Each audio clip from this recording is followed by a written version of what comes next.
네, 행정 5급 공채시험과 입법고시 수험생 여러분 안녕하십니까? 안녕하세요. 네, 저는 베리타스 법학원에서 행정학 및 통계학 강사를 했었고요. 예, 지금 합격의 법학원에서 행정학 및 통계학 강사를 하게 된 김대현 강사라고 합니다. 예, 저는 또 올바른 가외, 정운사 등에서도 활동을 하고 있고요. 사회조사 분석사 2급 강사와 또 공인노무사 강사로도 이제 활동을 하고 있습니다. 자, 그래서 저희가 통계학 답안지 특강을 이제 11월에 4회에 걸쳐서 진행을 하고요. 그리고 이제 12월에 4회에 걸쳐서 총 8회로 답안지 특강을 이제 진행하게 되었습니다. 그래서 만나 뵙게 돼서 반갑습니다. 자, 그래서 저희가 오늘 강의의 순서는 저희가 오늘 시험 문제를 먼저 이제 제가 출제 문제를 풀어드리고요. 그리고 오늘 그 진도를 그죠? 기술 통계학, 그리고 확률론, 의 전체적인 이론 체계를 한번 정리를 해드리는 것으로 그렇게 수업을 진행하겠습니다. 그래서 예전에 필통북스에서 출간이 됐던 테마 통계학이라는 교재가요. 제가 이제 절판은 했습니다만 지금 시중에 유통되는 교재들이 좀 있습니다. 예, 그 교재를 활용해 주시고요. 제 1판입니다. 테마 통계학. 그리고 만약 이제 구하실 수 없는 분들은 제가 제본 교재 형태로 드릴 테니까요. 제 그 강의 계획서에 나와 있는 제 이메일 주소로 연락을 해주시면 제가 제본 교재 형태로 제작을 해서 우체국을 통해서 택배로 붙여드리겠습니다. 일단은 제가 합격의 법학원 기본 강의를 할 때쯤에는 이제 테마 통계학 제 2판을 편집을 해서 여기 출판사를 통해서 출판을 할 수도 있겠는데요. 일단은 테마 통계학 제 1판이 시중에 유통되고 있는 교재가 있기 때문에 그 교재를 좀 활용하셔서 이 수업을 같이 좀 들어주시고요. 예, 그 교재를 활용해서 제가 수업을 진행하겠습니다. 그리고 예, 그렇게 좀 진행을 해주시고요. 그래서 오늘 그 강의 순서는 먼저 오늘 제가 출제해드린 시험 문제를 풀어드리고 그 다음에 이제 전체적인 이론 내용을 한번 짚어드리고 그리고 이제 그 프레젠테이션 자료를 통해서 이제 설명을 해드리는 것으로 예, 그런 순서로 이제 강의를 진행하겠습니다. 자, 먼저 오늘 그 출제된 시험 문제 3개 문제죠. 예, 통계학은 굉장히 중요합니다. 제가 프레젠테이션 진행하면서 설명을 해드릴 테니까요. 예, 먼저 오늘 시험 문제를 좀 풀어보겠습니다. 제 1문 25점짜리고요. 예, 지금 이제 50점 기준으로 출제가 되어 있죠. 자, 제 1문입니다. 기획재정부 경제정책국 정책기획과 고 사무관님이요. 윤석열 행정부 정책 전반에 대한 찬성, 중립, 반대의 의견들을 조사하기 위해 국민들 1000명을 단순 무작위 표본 추출 방식 RDD 방식이라고 있는데요. 이 표본 추출 방식은 제가 나중에 설명을 해드릴게요. 제 8강에 아마 설명을 해드릴 예정인데요. 그래서 표본 추출 방식에는 확률 표본 추출 방식이 있고 비확률 표본 추출 방식이 있는데요. 이 단순 무작위 표본 추출 방식, 이 전화를 활용한 RDD 방식, 랜덤 디짓 다이얼링이라고 하는데 이거는 이제 그 단순 무작위 표본 추출 방식입니다. 그래서 확률 표본 추출 방법인데요. 이거를 활용해서 뽑아서 설문조사를 한 결과, 그죠? 다음과 같은 이제 분할표를 얻었다고 합니다. 그죠? 분할표 보고 자료는요, 여당과 야당들에도 보고가 될 예정이라고 합니다. 그래서 총 25점이고요. 자, 그래서 1번 빈칸을 완성한 뒤에 결합 확률 분포표와 주변 확률 분포표를 작성하시오. 이 수강생분들은 그 시험 문제, 모의고사 시험 문제 보시면서 보시면 되겠습니다. 제가 따로 프레젠테이션 자료를 안 만들었습니다.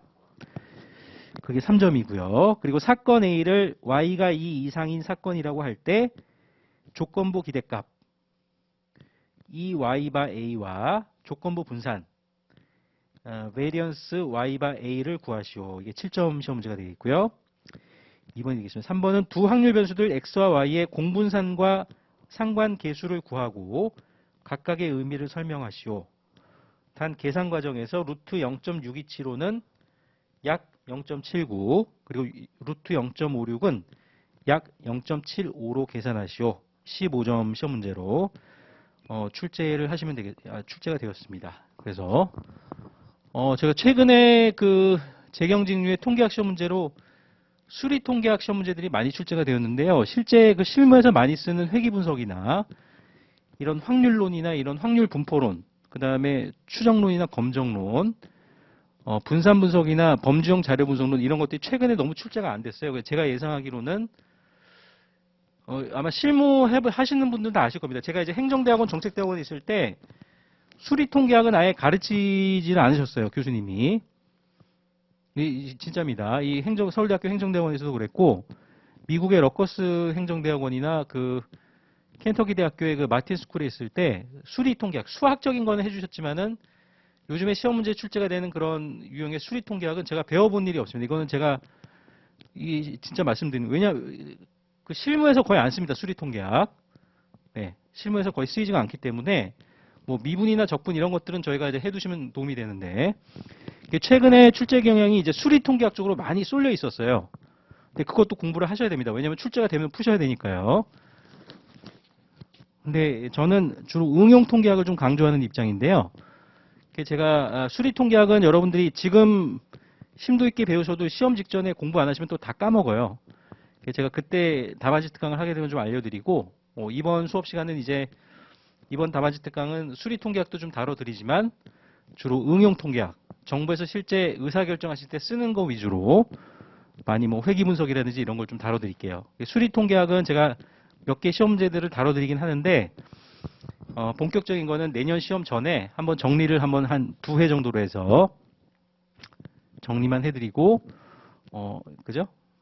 여러분들 선배분들한테 물어보세요. 수리통계학 정책활동들하고 관리활동들을 쓰세요 하면 거의 안 쓴다고 아마 다 아실 겁니다. 거의 대부분 회귀분석, 상관분석, 범주형 자료분석 이런 것들 많이 쓰시고 추정론, 검정론, 기술통계학 이런 거 많이 쓰시고 실제 수리통계학을 거의 안 쓰세요. 근데 최근에 출제가 되고 있으니까 대비를 하셔야 되겠죠. 그렇지만 저는 있는 그대로 팩트 베이스로 말씀을 드리는 거예요. 제가 기존에 트레이닝 받았던 내용하고 실제 통계학이 정부에서 많이 쓰이는 그 제가 연구한 내용을 바탕으로 알려드리고 그렇게 수업을 진행하겠습니다. 그래서 수리통계학을 다음 시간에는 좀 해드릴 예정이지만 본격적인 거는 이제 내년 답안지 특강에서 다뤄드리는 것으로 그렇게 하겠습니다. 자, 제 1문 보겠습니다. 자, 그러면 이제 자, 이런 패턴의 시험 문제가 출제되면요. 이제 그죠?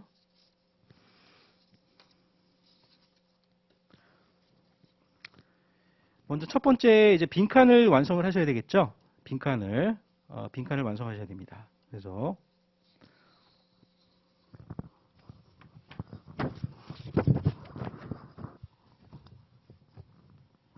제가 여기 숫자만 쓰겠습니다. 여러분들이 직접 그 답안지를 보시면서 좀 강의를 들어주시고요.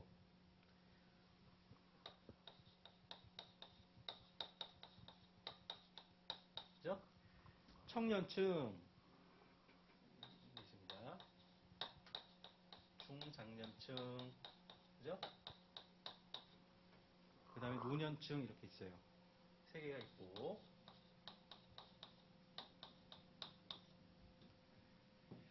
자, 이렇게 돼 있고 이제 찬성, 중립, 반대가 있습니다.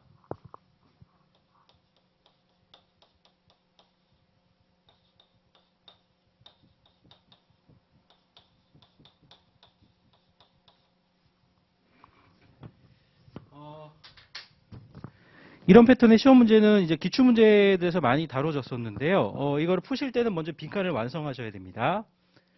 자, 빈칸을 완성하실 때는 합계가 다 맞아야 됩니다. 그죠? 합계가 여기 있죠? 합계가 있고 합계가 있어요. 여기 합계가 있죠. 합계가 양 사이드에 있고 전체 합계가 있죠. 그럼 이걸 푸실 때 방법은 요게 다 합계가 맞아야 되겠죠. 그죠? 이렇게 맞고 이렇게 그죠? 이렇게 해서 합계가 맞아야 됩니다. 요런 확률 분포표 이런 패턴의 시험 문제는요. 이 합계를 중심으로 공부하시면 되겠어요. 그런데 여기 지금 보시면 어떻게 됩니까? 여기 이제 숫자를 저희가 보시면 이렇게 된다는 걸 먼저 이제 설명을 해드렸고요. 자, 그러면 이제 요 이제 합계를 채우는 방법은 여기 이제 100이 있죠. 예를 들면 청년층에 100이 있고 그다음에 이제 중립이 없어요. 그리고 반대가 150이 이렇게 나와 있고 그다음에 이제 여기 합계가 400으로 나와 있습니다. 그러면은 이렇게 더하신 다음에 이거를 더하셔서 400이 나와야 되겠죠. 그러니까 여기는 자연스럽게 400에서 이 두 개를 빼주시면 150이 되겠죠. 그죠? 그래서 자 이렇게 먼저 그 셀 도수를 먼저 정의를 해주시고요. 중장년층이 보시면 350으로 나와 있죠. 그죠? 자, 그 다음에 여기 또 중립이 30이고 여기는 이제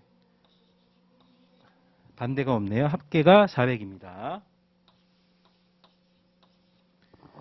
자, 같은 논리로 350, 30 더하고 하나를 더했을 때 400이 나오니까 여기서 이거를 빼주시게 되면은 여기는 20이 나오겠죠.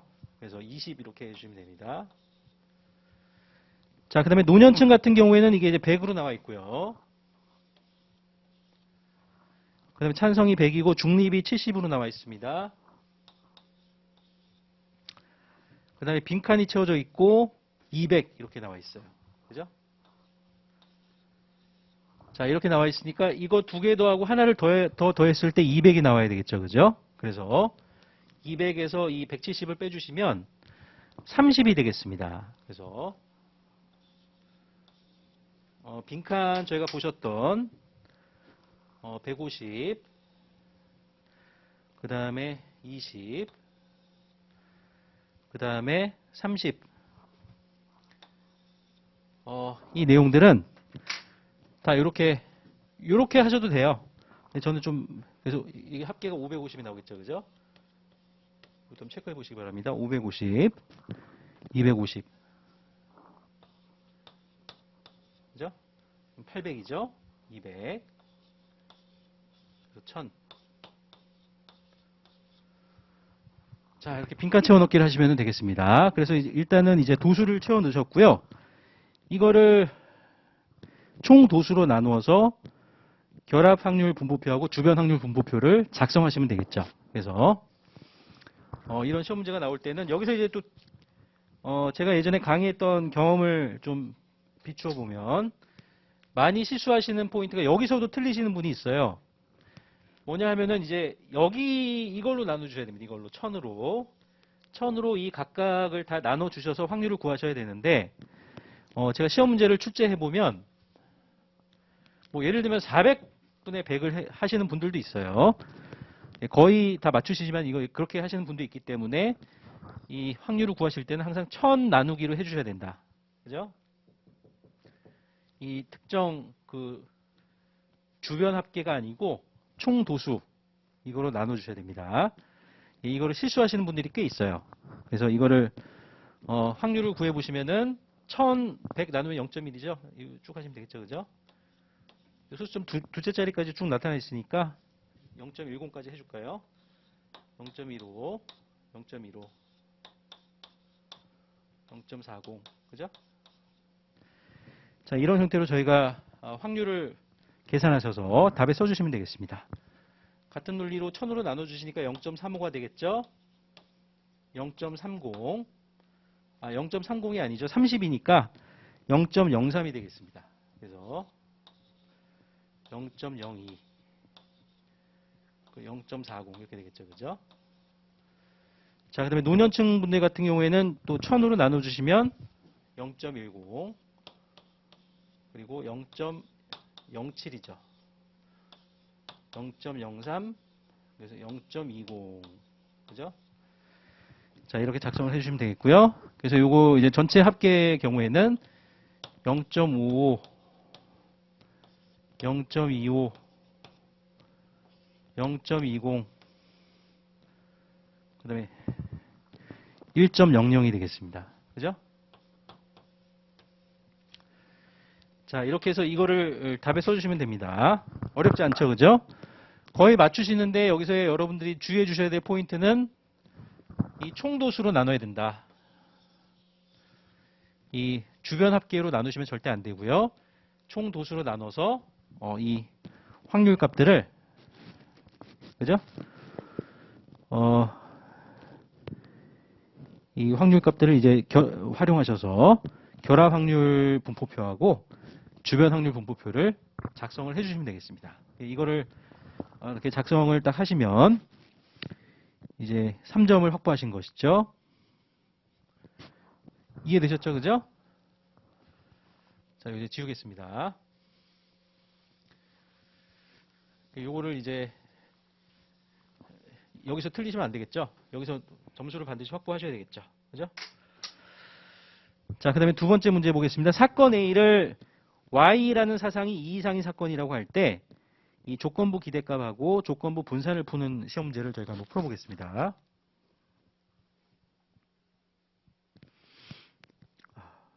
그죠? 자, 먼저 이제 여러분들이 그 기대값이라는 것도 있습니다만은 조건부 기대값을 아셔야 되겠죠, 그죠? 조건부 기대값이라는 걸 이걸 시험제를 풀어 보시면서 조건부 기대값을 이제 공부해 보시면요.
조건부 기대값은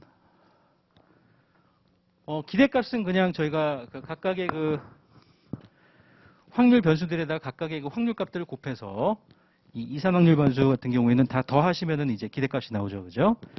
근데 이제 조건부 기대값은 그 확률 변수들에다가 조건부 확률들을 곱해 주신다는 게 다른 겁니다, 그죠? 그냥 기대값은 확률의 그 변수를 각각 다 곱해서 더해 주시면 되는 거고요. 조건부 기대값은 그 확률 변수에다가 조건부 확률들을 곱해준다. 그것이 다른 점이죠. 그러니까 이게 이제 그냥 기대값이 되면은 저희가 어떻게 되냐면 이렇게 하면 되죠, 그죠? 기대값은 그냥 요거는 그냥 이렇게 하면 되죠, 그죠? 이게 이거지 않습니까, 그죠? 이게 지금 이산 확률 변수니까요. 저희가 보시면은 이 y라는 확률 변수에 y가 될 확률을 다 곱해서 더해 주시면 되죠. y가 지금 1, 2, 3 세 개의 그 확률 변수 값들을 취할 수 있으니까요. 반면에 이 조건부 기대값이라는 것이 붙게 되면 이 확률 변수에 이 두 개의 차이점을 아시겠습니까? 조건부 확률을 곱해 주시면 되는데 이 조건부 확률이 지금 a라는 사상 조건의 y, 그죠? 기대값이니까 조건부 확률은 a라는 사상이 지금 y가 2 이상의 사상이죠. 그래서 조건부 저희가 확률 논의하시듯이 이거를 먼저 분모에 넣고 y가 2 이상인 확률을 분모에 넣고 그리고 y가 y일 때랑 a 사상 간의 곱사상의 확률 y가 y일 사상이랑 이게 조건부 확률을 그대로 활용하신다고 보시면 되겠어요. y가 이게 a라는 사상이죠. y가 2 이상의 사상이 a라는 사상이잖아요. a 사상의 확률 분의 y가 y일 확률하고 이 y가 2 이상일 두 사상 간의 곱사상의 확률을 이렇게 표시를 해주시면 이것이 조건부 확률이 되는 것입니다. 그죠? 그래서 이거를 구하는 거예요. 이게 조건부 기대값이 되겠습니다.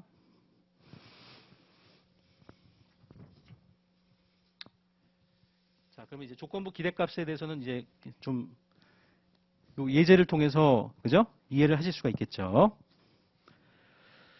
자, 그러면은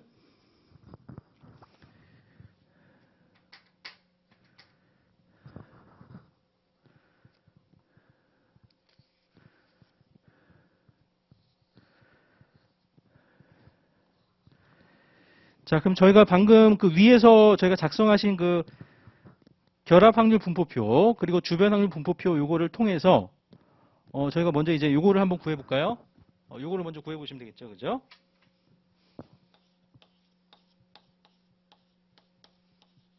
네. 요 y라는 확률 변수가 2 이상일 확률.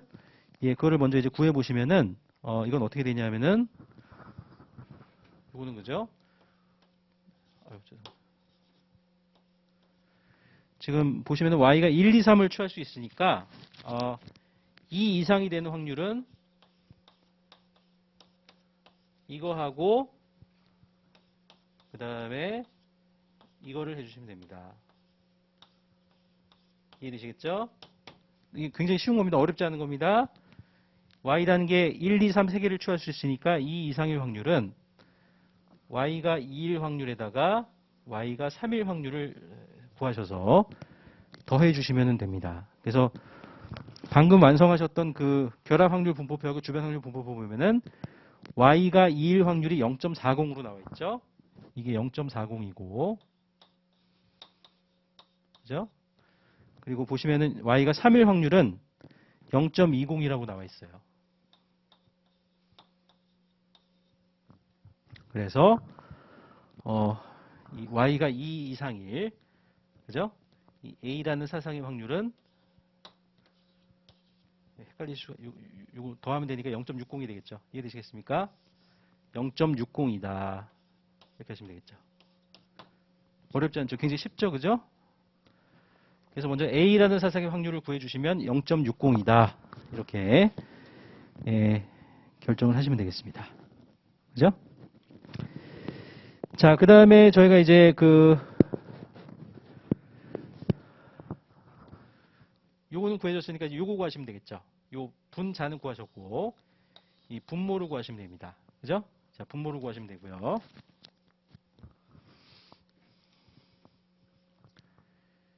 요즘 그죠?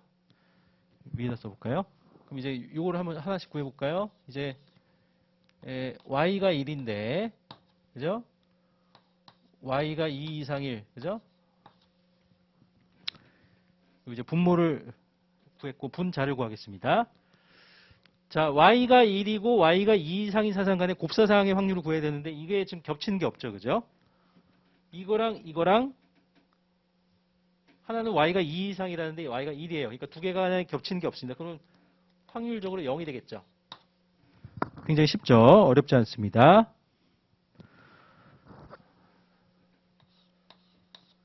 자, 이건 어떻게 되겠습니까?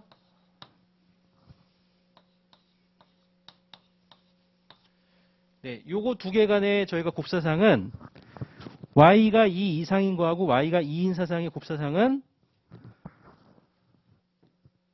이거죠. y가 2, 3을 취할 수 있는데 그 중에 y가 2인 거랑 겹치는 거니까 이거죠. 그래서 y가 2일 확률을 저희가 구해주시면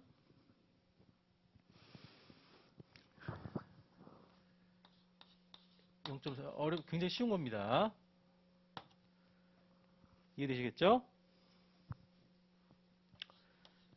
자, 그 다음에 y가 3일 사상하고 겹치는 거는 y가 2, 3인데 y가 3인 거하고 겹치는 건 이거죠.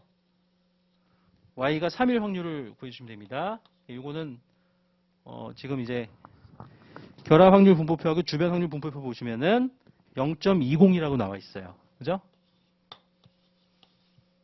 이게 하면 되겠죠. 예, 이해하시는데 어렵지 않죠? 자, 그래서 1페이지에 지금 설명이 쭉 나와 있습니다. 자, 그러면은 조건부 기대값을 구하기 위한 모든 이제 밑작업들이 다 끝났죠. 자, 그럼 이 페이지에 이제 조건부 기대값을 그대로 넣어서 저희가 이제 구해 주시면 되겠습니다. 그죠? 그래서 자, 그러면 이제 요 각각의 확률들이 다 계산이 돼 있고 요 분모는 0.60이라고 지금 나와 있죠. 자, 그럼 이제 요 계산 수식에 맞춰서 쭉 푸시면 되겠죠. 그죠? 자, 그러면 이제 y가 1일 때부터 넣어볼게요. 자, 1일 때 어떻게 됩니까? 0.20 이게 0.6이었죠? 그죠? 그리고 요거는 지금 겹치는 게 0이라고 나와 있죠?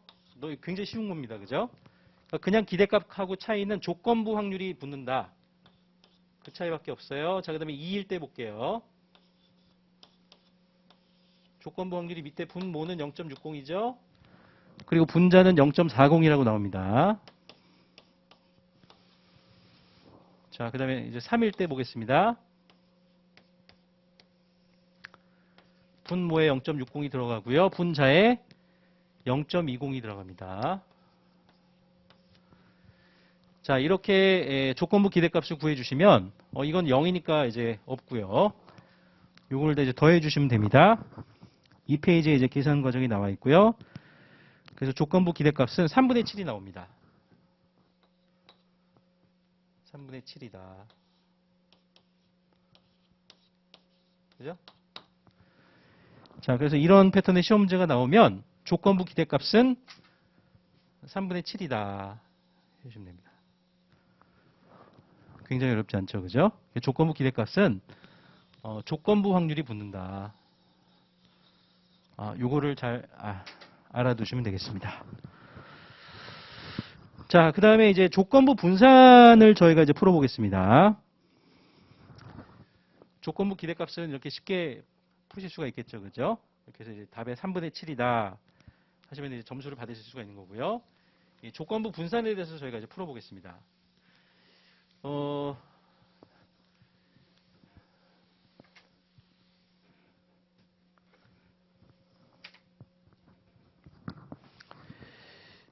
저희가 이제 이산 확률 변수 같은 경우에 저희가 보통 이제 분산의 간편 계산식을 저희가 보시면 기억나시죠? 분산의 간편 계산 공식을 떠올리시면 이게 베리언스에 이거 V라고 써도 돼요. 근데 보통 이제 VAR, 베리언스 Y는 이렇게 되죠, 그죠? 확률 변수의 제곱에 죄송합니다. 자, 분산은 죄송합니다. 확률 변수의 제곱의 기대값 마이너스 확률 변수 y의 제곱의 기대값 마이너스 확률 변수의 기대값의 제곱. 이게 이제 요 도출 과정은 제가 테마 통계학에 다 도출을 해드렸는데 지금 시중에서 책을 못 구하시는 분들은 그 이메일로 저한테 꼭 연락을 해주십시오. 제가 다뤄드리겠습니다. 이렇게 풀면 됩니다. 그죠? 그래서 이렇게 푸시면은 이게 이제 분산의 간편 계산 공식이죠. 베리언스 y는 이제 확률 변수의 제곱의 기대값. 이게 이제 이상 확률 변수의 이제 그죠? 분산의 간편 계산 공식인데요. 자, 근데 조건부 분산은 이게 다른 거예요. 요거랑 차이를 잘 보십시오. 이것도 하나도 어렵지 않습니다. 자, 요 조건부 분산은 보십시오. 이건데 조건부 확률이 붙어요. 이게 이제 다른 거죠. 확률 변수의 제곱의 기대값인데 조건부 기대값 마이너스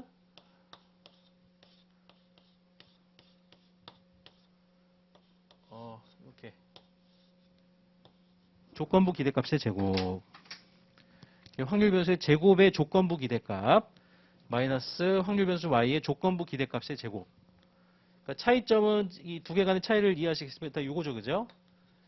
요 조건부 확률 기호가 붙는다는 점이 이 두 개를 비교해 보시면은 차이점이라는 것을 아실 수가 있을 것입니다.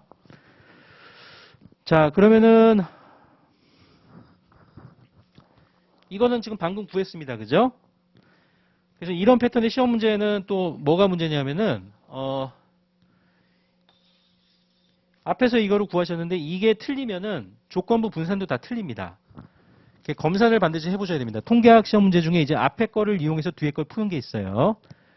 근데 제가 이제 답안지 채점을 해보면 이게 틀리면은 이것도 다 틀리죠. 그럼 쭉 끄이는 겁니다. 그죠? 통계학은 답이 틀리면 풀이 과정이 맞으면은 이제 약간 점수를 얻으실 수 있는데 거의 답 자체가 틀리면은 점수를 거의 못 얻는다고 보시면 돼요. 이 경우에는 그러니까 이게 틀려버리면 이것까지 틀리면은 거의 점수가 확 미끄러진다. 그렇게 생각하셔도 됩니다. 그죠? 통계학은. 그죠? 그래서 요거를 요거는 앞에서 구하신 걸 이제 활용하시면 되고, 저희는 요거를 이제 계산하시면 되죠. 그죠?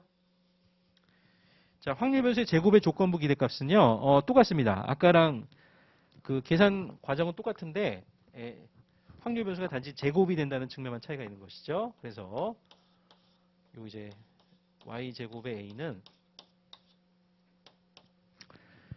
어떻게 구하냐면은, y가 또 3개까지가 있죠. 또 3개까지. 아까는 y, 조건부 기대값 y였다면 이제 여기 y제곱이 들어가는 겁니다. 대신에 이제 조건부 확률은 똑같아요. 그래서 이제 조건부 확률이 이제 A 사상이 이거죠. 그죠? 요거 분의 P. 이 확률 변수의 제곱의 기대값 할 때도 확률 구할 때는 그냥 Y는 Y를 그냥 쓰면 되죠. 그죠? Y, 2.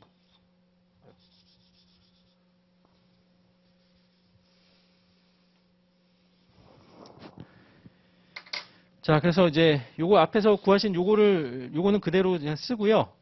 요거만 제곱을 해서 곱해서 다 더해 주시면 됩니다. 그래서 요거는 제가 앞에서 조건부 기대값 하면서 다 구했기 때문에 요거만 그대로 넣을게요. 자, y 1일 때는 똑같죠? 1일 때는 저희가 0.6이라고 할까요? 6분의 0이었죠? 자, 요건 0이고요. 그리고 2일 때는 이제 4가 되는 것입니다. 그죠? 그래서 0.6분의 그죠? 0.4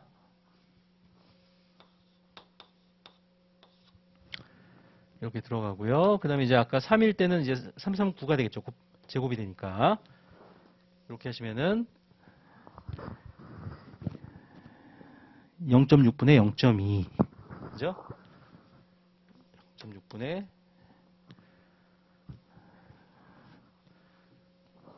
죄송합니다. 이게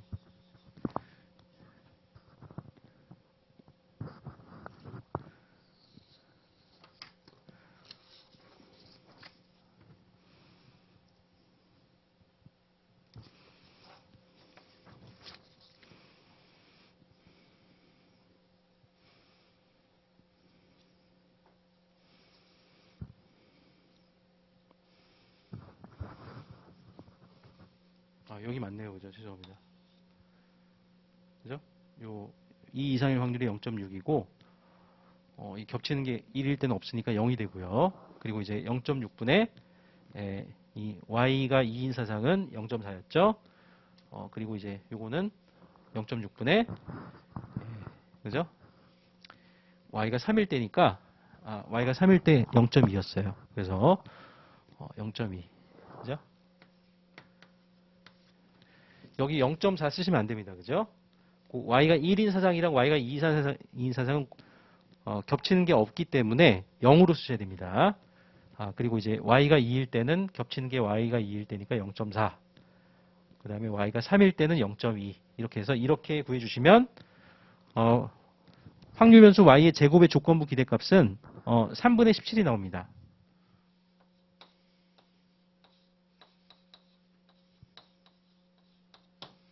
그죠? 이렇게 해서 저희가 이제 3분의 17을 이게 3분의 17이죠?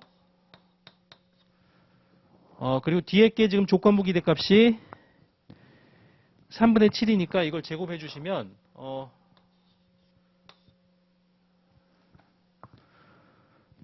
49 나옵니다. 그죠? 그래서 3분의 17에서 9분의 49를 빼주시면 돼요. 그죠? 그러면은 여기 이제 9를 분모를 통일시키면 3일은 3, 3, 7, 20, 50일이 되죠. 50일에서 49를 빼주시면 2가 나옵니다. 그래서 자, 조건부 기대값을 먼저 계산을 하셨고요. 그리고 조건부 분사는 이 조건부 기대값을 앞에서 구한 걸 활용하면서 이 확률 변수 y의 제곱의 조건부 기대값을 구하셔서 그죠? 이렇게 그대로 이 수식에 넣어주시면 9분의 2. 그래서 이 y는 3분의 7이 나오고요. 베리언스 y는 9분의 2이다. 자, 이렇게 해서 답에 써주시면 저희가 7점을 얻으실 수가 있겠습니다. 그죠? 그래서 이런 시험제 푸실 때는 항상 앞에 게 틀리면 다 틀린다.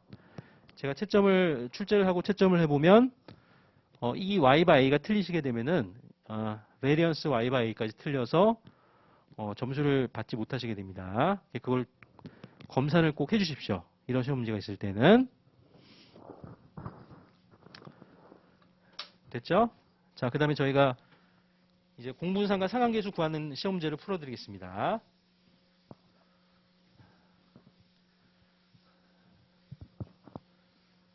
이런 주변 확률 분포표하고 결합 확률 분포표는 많이 나옵니다. 그 기출 문제에도 자주 출제가 됐었고요. 그래서 잘 공부를 이렇게 논점들을 정리하셔서 공부를 해두시면 되겠습니다. 자, 3번에 두 확률 변수들 x와 y의 공분상과 상관계수를 구하고 각각의 의미를 설명하시오. 단 해서 쭉 나와 있죠. 루트 0.6275는 약 0.79, 그 다음에 루트 0.56은 약 0.75로 계산하시오. 그죠? 자, 계산을 좀 편하게 해드리기 위해서 시험 문제를 출제했습니다. 자, 그러면은 이런 패턴의 시험 문제가 나오면은 자, 여러분들 그 공분산 기억나세요? 코베리언스 XY는 저희는 답안지 특강입니다. 이론 강의는 제가 나중에 기본 강의 할 때 좀 해드릴게요. 코베리언스는요.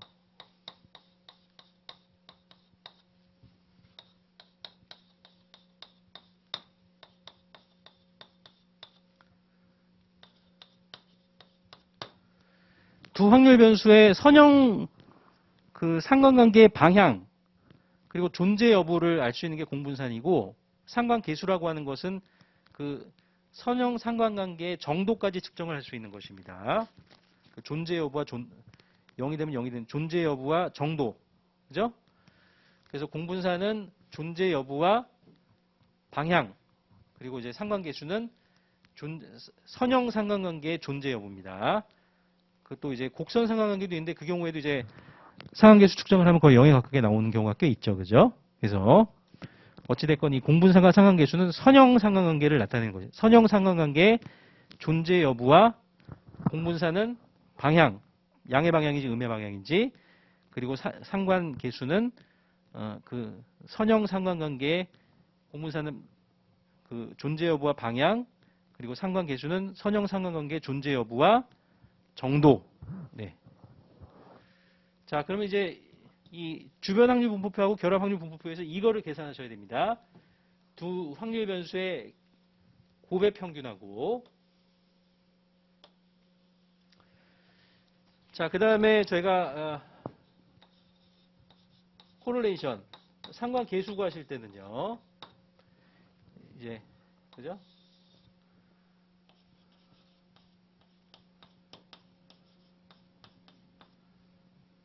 그 다음에 이제 보죠.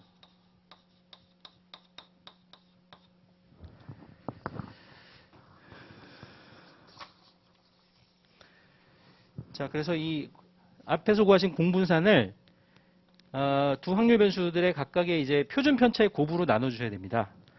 그러니까 저희가 지금 주어진 그 결합 확률 분포표하고 주변 확률 분포표를 저희가 이용하셔서 구하셔야 되는 거는 이거 이해되시겠죠? 그 다음에 요거를 각각 구하시면 되겠어요. 요거는 이제 베리언스를 먼저 구한 다음에 루트를 씌워주면 되죠. 자, 그리고 요렇게 저희가 구하셔야 됩니다. 그래서 이런 시험 문제가 출제가 되면서 이 공분산과 상한계수를 구하시오라는 시험 문제가 출제가 되면 이런 값들을 구해줘야 되는구나. 그거를 먼저 떠올리시면 되겠어요. 그죠?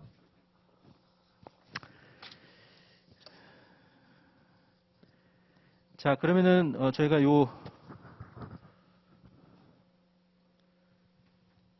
요거부터 하나, 둘 제가 구해보겠습니다. 요거 지울게요. 요 이해 되시겠죠? 자, 요걸 지우겠습니다. 자, 그러면 EX부터 저희가 구해볼게요. 자, 그러면은 저희가 지금 결합 확률 분포표하고 주변 확률 분포표가 있죠? 거기서 주변 확률들만 저희가 활용해서 X, Y 각각의 그 주변 확률들을 쭉 나타내 볼게요.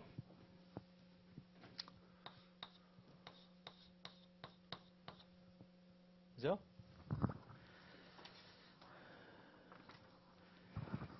자, 그러면 X는 지금 1, 2, 3 3개를 취할 수가 있습니다. 그리고 이 확률은 주변 확률들을 다 가져오시면 돼요. 그죠? 여기 보시면 0.5 이렇게 나와 있죠? 그 다음에 0.25. 그 다음에 0.20 이렇게 있습니다. 그리고 이제 합계 다 더했을 때 1이 나와야 되겠죠? 0.8 되죠? 자, 그럼 이제 EX를 구하시면 되죠? 구하시면 이 2, 3확률 변수인 경우에는 그냥 각각의 확률 변수에 이 확률을 곱해서 다 더해주시면 되죠? 1 곱하기 0.5 그죠? 플러스 2 곱하기 0.25 플러스 3 곱하기 0.20 이렇게 해주시면 됩니다. 더해주시면 먼저 이제 X의 평균은 기대값 그죠? 뭐가 나오냐면은 1.65가 나와요. 0.5 0.5죠? 1.05 6 1.65 그죠?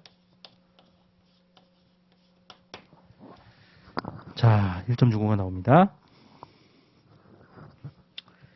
자, 이 시험 문제도요. 제가 출제를 해보면은 여기서 틀리면은 좌라락 다 틀립니다. 통계학이 원래 그래요. 그래서 이거를 검사를 잘 해주셔야 됩니다. 먼저 이거를 잘 도출을 해주시고요.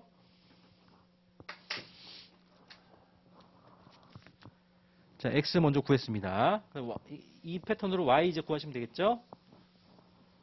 Y 저희 해볼게요. 자, 그럼 이제 주어진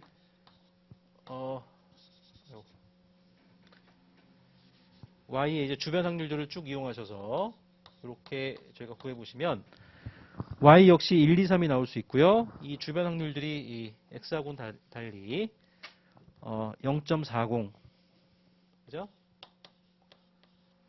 0.40 0.20 이렇게 나옵니다. 자, 그러면 저희가 이 기대값을 이제 구하셔야 되겠죠?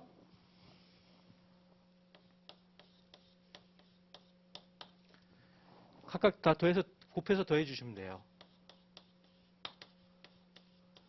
플러스 2 곱하기 0.40 더하기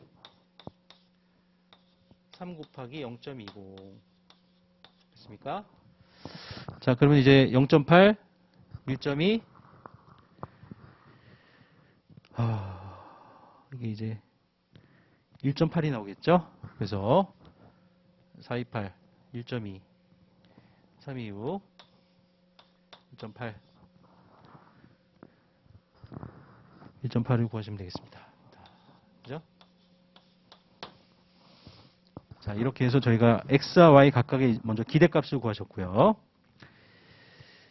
자, 그 다음에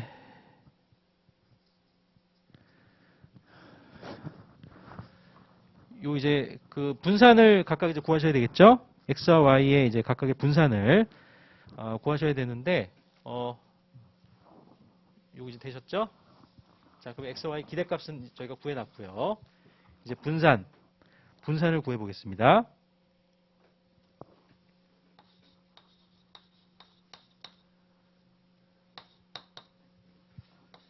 자, 분산의 간편계산법에 의해서 저희가 여기서 이거 빼주시면 되겠어요. 그죠?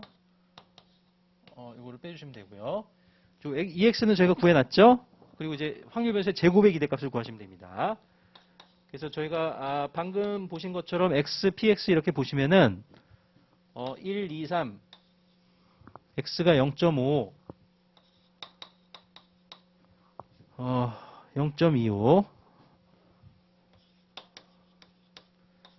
0.20 나와 있죠. 자, 제곱의 기대값은요. 그냥 요거 그냥 제곱해 주시면 돼요. 그죠? 그래서 이 제곱된 확률 변수에다가 이 확률을 곱해 주시면은 거의 이제 확률 변수의 제곱의 기대값이 나오죠. 그래서 결국 이제 분산은 요 원리로 제가 구해 볼게요. 자, 그러면 어떻게 됩니까?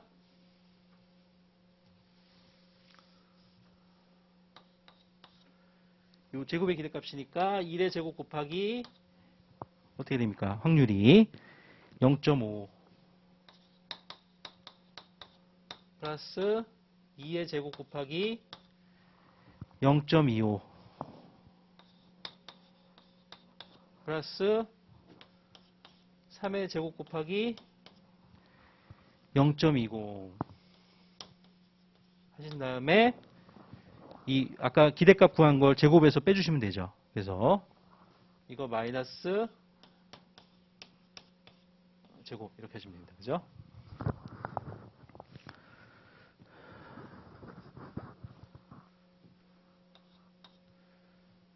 그래서 제곱해서 다 더해주시면은 2, 4니까 4, 2, 8, 4, 5, 20 하면 1이죠. 1, 1.5,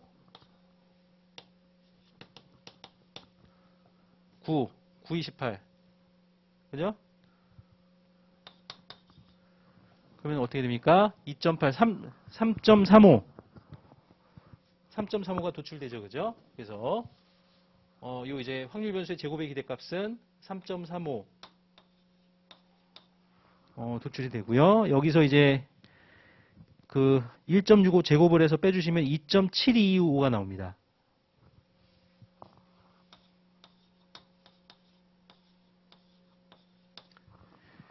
자, 2.725를 빼주시면요. 0.627호가 나와요.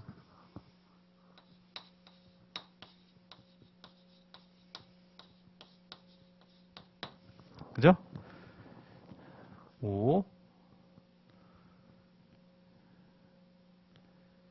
927, 그죠? 2, 0.6275 됐죠? 자, 그래서 이제 그 확률 변수 x의 분산은 0.6275가 나오고요. 그래서 여기다 루트를 씌워주시면은 저희가 이제 표준 편차가 나오니까 스탠다드 데비에이션 SDX는 루트 0.627로 하면 약 0.79가 나옵니다. 이해되시겠죠? 네. 이렇게 계산한다는 걸 알려드렸으니까 Y도 똑같이 구하시면 됩니다. 자, 이거는 이제 저희가 답을 보면서 풀어보겠습니다. 자, Y의 경우에는 똑같이 나와 있죠? 자, 그래서 Y의 분산은 기대값은 구하셨고, 분산은 확률 변수 Y의 제곱의 기대값 마이너스 확률 변수 Y의 기대값의 제곱을 빼주시면, 결국 이제 Y의 제곱의 기대값은 3.8이고요. 1.8 제곱을 하시면 3.24. 그래서 이거 빼주시면은, 베리언스 Y는 0.56이 나옵니다. 그래서, Y의 표준 편차, 스탠다드 데비에이션 SDY는 루트 0.56 하시면은 약 0.75로 계산이 됩니다. 자, 그 다음에 저희가 이제 밑작업을 XY 각각에 대해서는 다 하셨고요. 자, 이제 XY 그 곱에 대한 거를 마지막으로 이제 저희가 정리하시면 됩니다. 요게 이제 이슈죠. 자, 요거를 어떻게 정리하시면 되냐면은 지금 이제 그 결합 확률 분포표하고 주변 확률 분포표에서 XY 구분하셨을 때 나올 수 있는 값들을 쭉 나열을 해보시면 XY 1 곱하면 1 나오죠. 그 다음에 X1Y2 또는 X2Y1 곱하면 2가 나옵니다.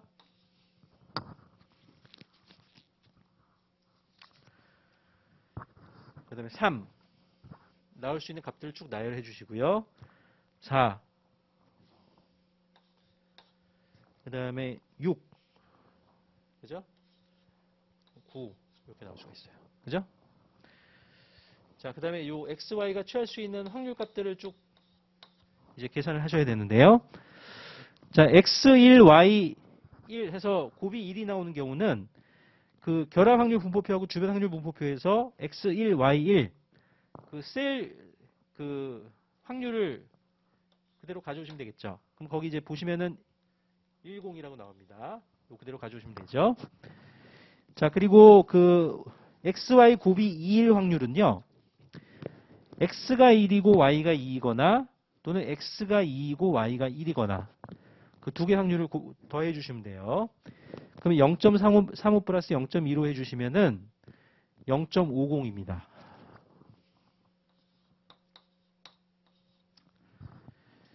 자, 0.50 해주시면 되고요.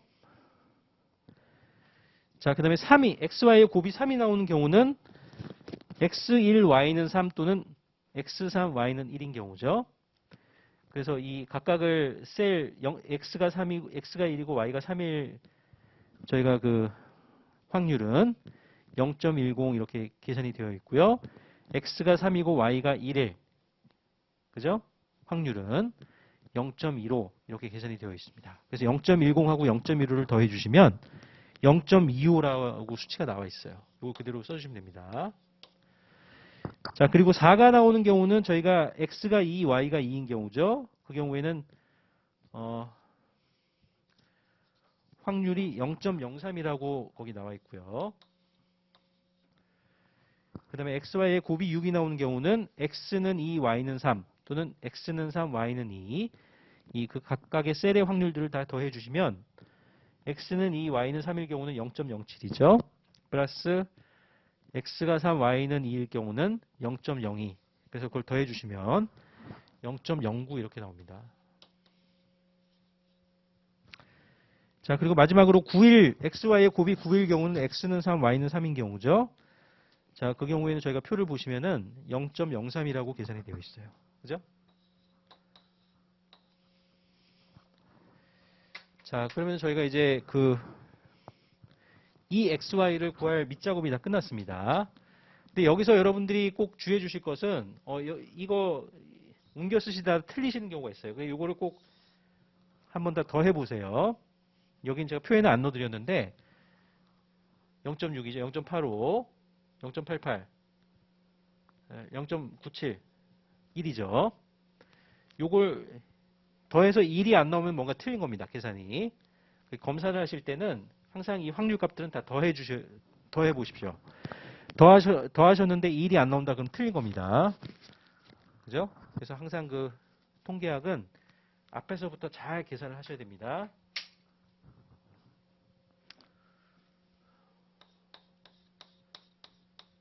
자, 그래서 XY의 곱의 기대값을 이제 쭉 구하시면 되겠죠? 1 곱하기 0.10, 2 곱하기 0.50,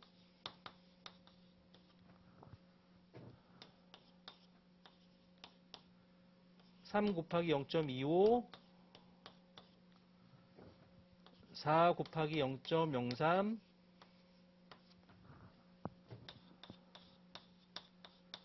5가 없네. 죄송합니다. 6 곱하기 0.09,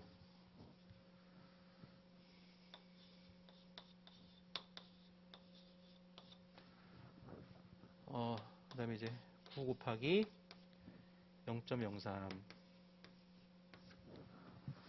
자, 요거를 이제 구하셔서 다 이제 더해 주시면 되겠습니다. 그래서 이걸 다 더해 주시면은 2.78이 나와요.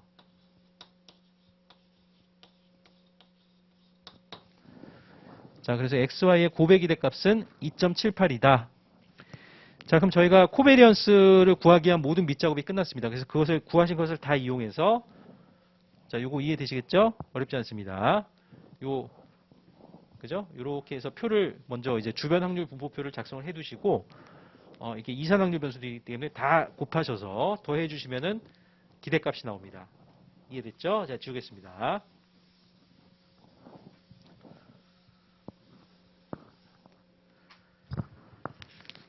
자, 그러면 이제 저희가 코베리언스를 구하기 위한 모든 밑작업이 끝났기 때문에 이제 코베리언스를 구할게요. 자, 그럼 코베리언스 XY를 구하겠습니다. 자, 요거는 고배 기대값에서 요걸 다 빼주시면 되죠, 그죠?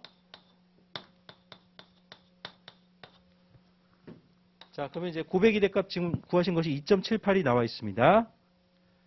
2.78 마이너스 x의 기대값 1.65 곱하기 여기 지금 답에는 별표라고 돼 있는데 답에 실제 쓰실 때는 별표라고 하시면 안 되고 여기는 그냥 그죠? 지금 이제 이 컴퓨터 기호로 별표라고 나와 있는데 여러분들이 실제 답에 쓰실 때는 곱하기라고 답에 써주셔야 되겠죠. 이게 약간 맹점입니다. 이게 이제 컴퓨터상의 곱하기가 될 때는 그냥 이 기호로 쓰면 되는데 답에 쓰실 때는 제가 이걸 답을 굳이 수정하진 않을게요. 이게 컴퓨터상의 이 별표가 곱하기를 표시하는 거니까 이 답 자체가 틀린 건 아닌데 이건 이제 컴퓨터상의 표현일 뿐이고 여러분들이 실제 답에 쓰실 때는 곱하기라고 써주셔야 되겠습니다. 곱하기 1.8 그죠?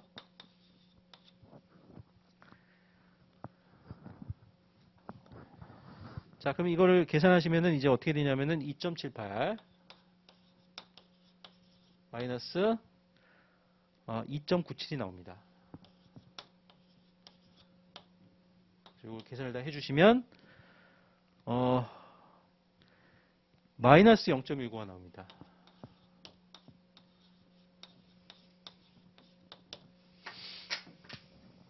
그죠? 코베리언스가 마이너스 0.19가 나옵니다.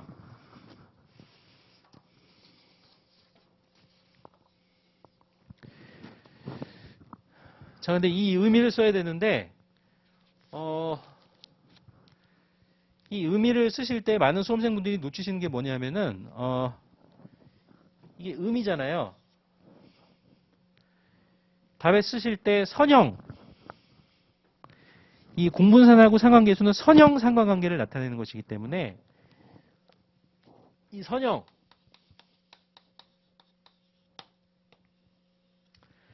이 표현을 많이 빼먹으세요. 근데 이게 빠지면은 저는 약간 관대하게 해드렸는데 많이 감점될 수도 있습니다. 이 선형이 핵심입니다. 이 그 상관계수가 0이 나오더라도 거의 곡선 상관계가 완벽한 경우에도 상관계수는 선형을 측정하기 때문에 0에 가깝게 나오는 경우가 꽤 많아요. 답에 쓰실 때 선형이란 표현을 놓치시면은 통계학 채점하시는 교수님들에 따라서는 큰 감점이 이루어질 수도 있습니다. 선형이란 표현을 꼭 빼먹지 마시고요. 그리고 이 코베리언스 구하신 다음에 답을 쓰는 걸 보면은 이 공분산 값이 굉장히 작게 나오기 때문에 약한 음의 선형 상관관계를 나타낸다. 그러면 또 틀린 겁니다. 이 공분산은 정도가 아니라 방향만 나타내는 것이기 때문에 그러니까 존재 여부하고 방향이 음의 방향이다. 그까지만 써주셔야 되고 이게 공분산 값이 작으니까 약한 이런 표현 쓰시면 절대 안 됩니다. 자, 그래서 3페이지에 답이 나와 있습니다. 공분산이 음이므로 두 확률 변수들 x와 y는 음의 선형 상관관계를 보인다고 볼 수 있다. 이 선형이라는 표현을 꼭 빼먹지 마십시오. 자, 그러면 이제 공분산이 구해졌으니까 상관계수를 구할 수가 있겠죠, 그죠? 그래서 공분산까지 다 구하셨기 때문에 자, 그러면 이게 음의 방향이라는 게 무슨 의미일까요? 저희가 결합확률 분포표를 보셨을 때 음의 방향이다. 자, x가 1, 2, 3 커질수록 y는 반대로 그렇게 보시면 안 되겠죠. 여기서 연령이라는 게 있으니까 연령을 좀 먼저 기준으로 놓고 보시면 연령이 1, 2, 3으로 갈수록 의견은 3에서 2, 1로 간다. 그러니까 반대에서 중립에서 찬성 쪽으로 많이 가는 경향이 있다. 그러니까 좀 나이가 좀 많으신 분들이 보통은 그냥 정부 정책에 대해서 찬성하는 경우가 꽤 많다. 뭐 그런 걸 패턴을 나타낸다 보시면 되겠어요. 또는 거꾸로 청년층 분들이 약간은 좀 정부에 대해서 약간 불만이 있으실 수가 있고, 그죠? 좀 반대를 하실 수가 있고, 보통 이제 노년층이 될수록 좀 더 보수적이 된다. 뭐 그런 의미를 나타낸다고 보시면 되겠습니다. 그래서 또는 어떤 특정한 정책 이슈별로는 진짜 이제 노년층에 비해서 청년층의 정책에 대한 어떤 불만족도나 반대 의견이 굉장히 클 수가 있기 때문에 이렇게 조사를 하시고 이 정책 추진 과정에서 약간 보완 작업들도 하실 수도 있겠죠, 그죠? 그 과정에서 이런 결합 확률 분포표, 주변 확률 분포표 이런 것들이 많이 쓰일 수가 있다, 그죠? 실제 정책 대상자분들이 국민분들이 어떻게 생각하시는지를 이런 패턴으로 이제 표를 작성한 다음에 이것이 어떤 이제 추세를 보이는가 이런 것들을 공분상과 상한계수를 구해서 한번 체크 내지는 판단하실 수 있다. 이런 의미로 제가 알려드린 것입니다. 이해되시겠죠? 실제 정부에서 많이 쓰실 수 있는 거예요. 그래서 시험지를 제가 내드렸고 이제 공분산을 구했기 때문에 이제 그 상관계수를 구하시면 되겠죠? 자, 모든 밑작업이 끝났기 때문에 자 이제 상관계수를 구하겠습니다. 커렐레이션이죠. 자, 요거는 이제 방금 구하신 코베리언스 요거를 이렇게 해서 그죠? 이렇게 넣으면 되겠습니다. 그럼 이게 근사 계산을 할 수밖에 없기 때문에 방금 구하셨던 공분산 나누기 각각의 표준 편차. 근데 저희가 근사 계산 값을 넣어드렸죠. 그래서 표준 편차가 이제 0.79 곱하기 0.75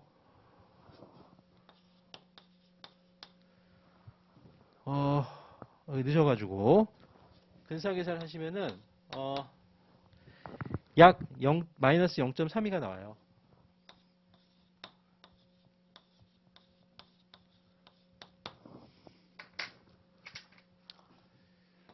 자, 그래서 코렐레이션 관점에서는 마이너스 0.3이라는 값이 나왔습니다. 그죠? 자, 이제 정도 판단을 저희가 하실 수가 있어요.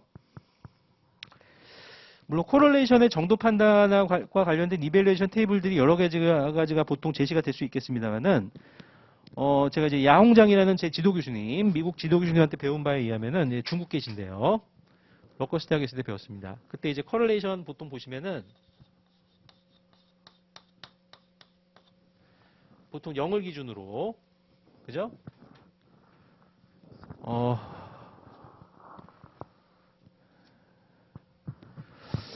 0을 기준으로 보통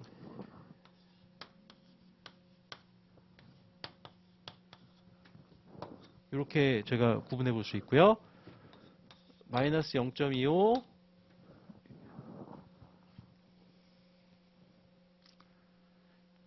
마이너스 0.3이라는 게 계산됐으니까 요즘 지워도 되겠죠? 요즘 지우겠습니다. 보통 이제 이밸리에이션을 해서 저희가 선형 상관관계의 강도를 저희가 표현하실 때는 이 테이블을 좀 써주시면 되겠어요. 그죠? 마이너스 1. 자, 그래서 XY의 코렐레이션이 이제 이렇게 그죠? 자, 그러면은 이제 요 사이에 놓일 때는 요 경계값들은 그냥 포함하셔도 되고 포함하시지 않으셔도 됩니다. 그건 이제 여러분들이 근데 보통 이까지 그냥 하시면 되겠어요. 요까지고 요거 초과하는 순간 이제 바뀐다 그렇게 각각 판단하시면 되겠죠. 그죠? 요거는 2하고 1 마이너스 1은 반드시 포함이 돼야 되니까 요게 그 코렐레이션 값이 마이너스 0.25에서 0 마이너스 0.25에서 0.25 사이에 놓이게 될 때는 약한 또는 양의 선형 상관관계가 있고 이게 0에 가까울수록 이제 선형 상관관계가 거의 없다. 그렇게 판단하시면 되겠죠. 선형 상관관계가. 자, 그다음에 이게 좀 죄송합니다. 이렇게 표현하니까 좀 죄송합니다. 이렇게 표현하니까 좀 이상하네요. 좀 색깔을 구분해 볼까요? 요 구간. 이렇게 구간을 나눠 보면 되겠죠. 그죠? 이렇게. 그래서 0.25 초과 0.50 이하라고 할게요. 요거 경력값들은 뭐 넣어도 되고 안 넣어도 되는데 그렇게 인위적으로 좀 해보겠습니다. 자, 이 사이 값들에 놓이게 될 때는 또는 반대 방향으로 마이너스 0.25부터 마이너스 0.50 마이너스 0.25 초과 마이너스 0.50 마이너스 0.50 이걸 넣어야 되니까 이상 이게 좀 다르네요. 마이너스 0.25 미만 그죠? 여기는 이제 이쪽으로 가서 또 작으니까 이거 이상 이거 미만 또는 이거 초과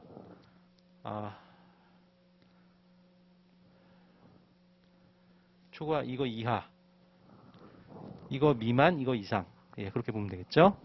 그러면은 이제 보통 수준의 양 또는 음의 선형상관관계라고 저희가 보시고요.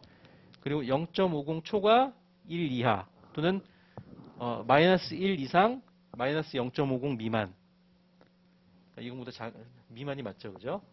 이상 초과 마이너스 0.50 미만 이거보다 작고 마이너스 1 이상 마이너스 0.50 미만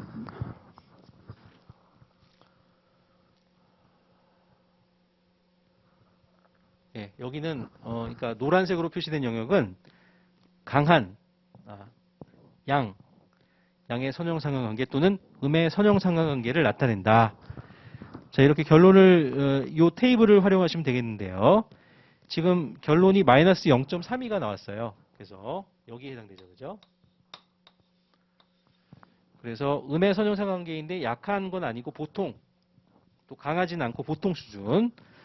그래서 즉 두 확률 변수들 x와 y는 보통 수준의 음의 선형상관관계를 갖는다고 볼 수 있다. 그래서 여기서 이제 주의하셔야 될 거는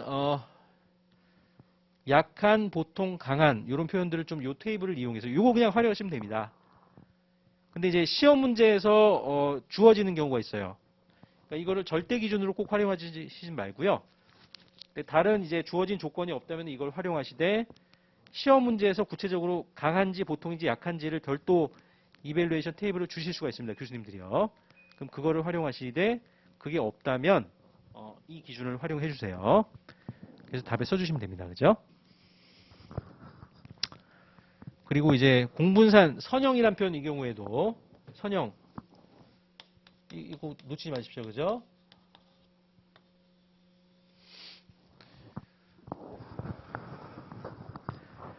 이렇게 곡선 상관관계 예를 들면은 뭐 그죠?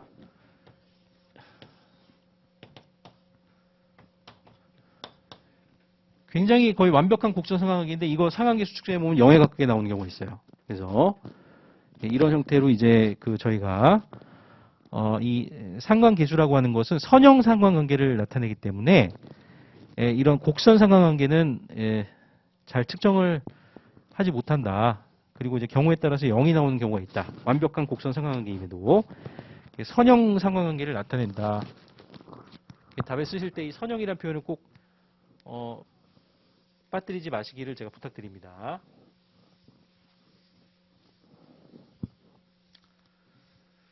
그래서 약한 편은 아니고 보통 수준이니까 그래도 연령대가 이제 노년층으로 갈수록 정부 정책에 대해서 좀 더 찬성하는 편이고 이게 청년층 쪽으로 중년층을 거쳐서 청년층으로 올수록 정부 정책에 대해서 좀 반대하는 경향이 있다. 그래서 정부 이제 정책 당국자분들이나 공무원분들은 이런 패턴을 이제 정책 영역별로 조사를 하셔서 만약 이제 정책 보완 조치들이 필요하다고 판단이 되시면 그런 연령대별로 해서 또 별도 맞춤형 또 정책 활동들을 또 진행해 주시면 되겠죠. 공공관리 활동들을 그런 이제 활동들을 하실 때 이런 결합 확률 분포표하고 주변 확률 분포표 그 다음에 이런 공분상관 상관계수의 이런 수치 정보들을 계산하셔서 수치들을요 정부의 정책 활동들과 공공 정책 활동들과 공공 관리 활동들에 활용하실 수가 있다. 그죠? 예, 그렇게 보시면 되겠습니다.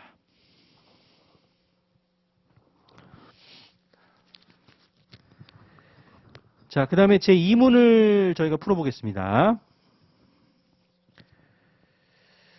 자, 제 2문을 저희가 풀어볼게요. 여기 나와 있는 사무관 분들은 제 수업 듣고 예전에 합격하신 분들 제가 활용해서 넣어드렸습니다. 자, 제 2문을 저희가 보겠습니다.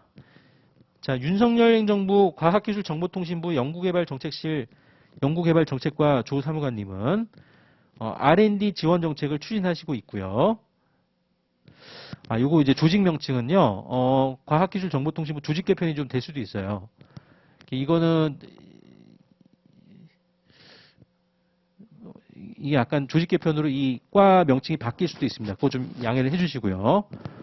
만약 조직 개편이 내부적으로 이루어져서 그 명칭이 바뀌었으면은 제가 다음 답안지 특강을 할 때는 다 일일이 다 확인을 해서 조직 명칭과 바뀐 쪽은 다 제가 수정해서 다시 한번 해드릴 텐데 이거 일단은 이거 기준으로 그냥 그죠? 봐주십시오. 예, 조사무관님은 R&D 지원 정책을 추진하고 있으며 정책 지원 효과를 점검하기 위해서 33개 지원 대상인 기업들의 지원 후 혁신 역량 지수들을 100점 만점 기준으로 조사한 다음에 줄기 잎 그림하고 상자 그림을 그린 결과 다음과 같은 분포도를 얻을 수가 있었습니다. 자, 그래서 1번 이제 중앙값을 메디안을 구하는 방법과 결과 상자 그림의 빈칸에 넣는 방법을 설명하시오. 이게 5점이 되겠고요. 2번에 제3, 4분의 수를 구하는 방법과 결과 상자 그림의 빈칸에 넣는 방법을 설명하시오. 그래서 제1, 4분의 수가 62인 경우와 61.5인 경우로 나눠 설명하시오. 이렇게 나와 있네요. 5점이고요. 자, 3번 4분의 수 범위 IQR과 범위와 범위 레인지를 구하는 방법과 결과를 서술하시오. 단 제1, 4분의 수가 62인 경우를 기준으로 설명하시오. 이렇게 시험지가 나와 있습니다. 자, 이거는 이제 역대 기출문제 중에 상자 그림이 이제 나온 적이 있습니다. 그리고 이 4분의 수 구하실 때는 방법이 주로 이제 세 가지가 있어요. 세 가지가 있는데 제가 오늘은 이제 두 가지를 알려드리고 제가 나중에 기본 강의를 하게 되면 그때 하나 나머지 알려드리고 또 답안지 특강 다른 거 할 때 제가 기회가 되면 알려드리겠습니다. 오늘 일단 두 가지를 알려드리고요. 그래서 기출문제 풀이하실 때도 그래서 두 가지를 다 알아두셔야 됩니다. 그래서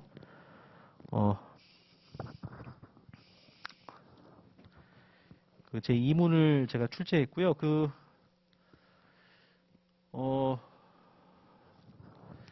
상자 그림은 실제 여러분들이 합격하신 다음에 뭐 과학기술 쪽의 논문들을 많이 보실 수가 있어요.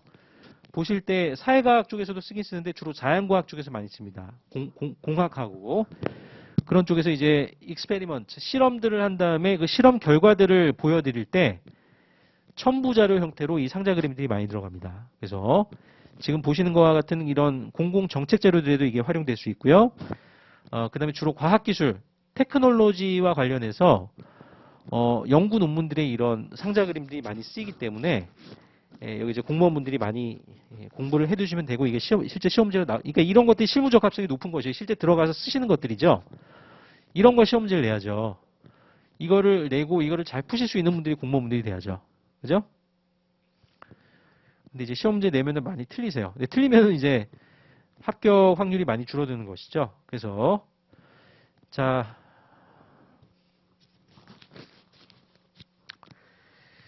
그러면 먼저 이제 줄기잎 그림이 먼저 나와 있습니다. 그래서 먼저 이제 중앙값을 구하셔야 되는데요. 거기 이제 4페이지를 보시겠습니다. 예시답안의 4페이지를 저희가 볼게요. 자, 그럼 먼저 이제 중앙값을 구하시려면은 먼저 주어진 자료를 오름차순으로 정리를 먼저 하신 다음에 줄기잎 그림을 다시 그려주시면 되겠어요. 그죠? 그래서 주어진 자료를 이제 저희가 다시 정리하셔가지고 줄기잎 그림을 그죠? 이렇게 해서 쭉 5, 6, 7, 8, 9 그죠? 이걸 먼저 이제 이게 정리가 잘 안 돼 있기 때문에 밑에서부터 순서대로 해서 쭉 정리해 주시면 되겠죠. 그죠?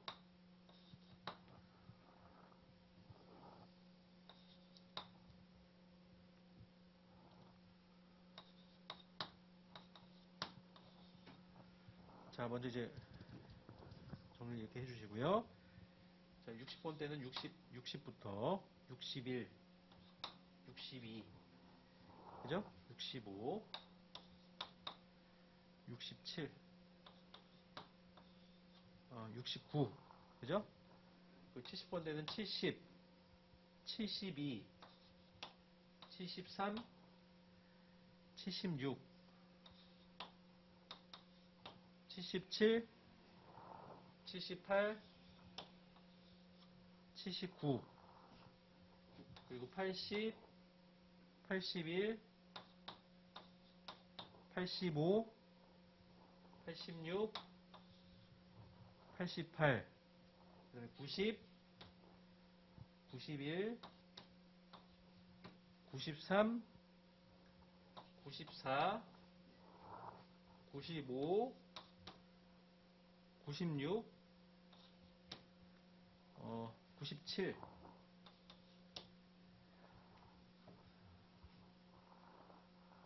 89, 그죠? 98, 99, 그죠? 자, 이거를 먼저 저희가 정리를 먼저 딱 해두시는 게 중요하고요.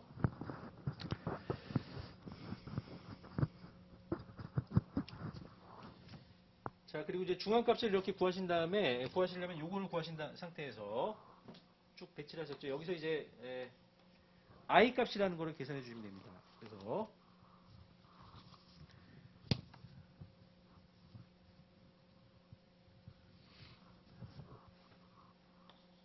I는 이제 어떻게 구하냐면은 이건 이제 그 중앙값이니까 저희가 50번째 백분위수죠. 그냥 50 백분위수 또는 50번째 백분위수. 그래서 어떻게 구하시면 되냐면은 100분의 I 값을 구하실 때 50. 그리고 여기다 이제 주어진 그 자료가 지금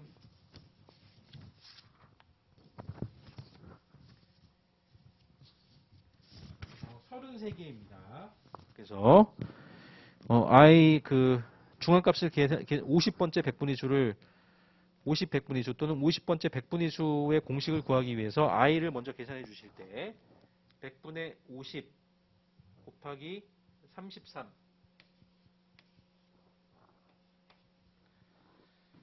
그럼 이제 16.5가 나와요.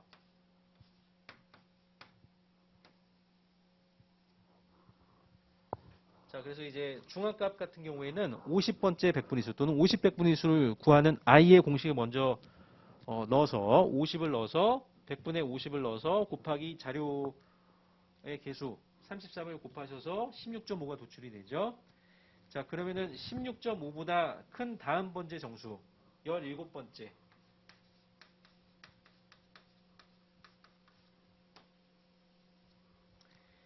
이 17번째 수를 구해서 그것을 이 주어진 자료의 중앙값으로 하시면 됩니다. 밑에서부터요. 오름차 순으로요. 그죠? 자, 그래서 17번째니까 어떻게 됩니까? 하나, 둘, 셋, 넷. 또 이거 계산하실 때 하나, 둘 이렇게 하시면 안 됩니다. 이 줄기 입그림이죠? 하나, 둘, 셋, 넷, 다섯, 여섯, 일곱, 여덟, 아홉, 열, 열하나, 열둘, 열셋, 열네, 열다, 열일곱.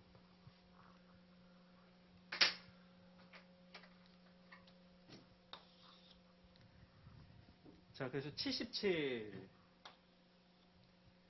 자, 이 77이 이제 중앙값이 되겠습니다. 그래서 답에 써주실 때는 거기 4페이지에 있는 것처럼 17번째 수인 77이 중앙값이다. 메디안이다. 그죠? 이렇게 해서 답에 써주시면 되겠습니다. 77. 이것도 시험 문제 제가 출제를 하면요.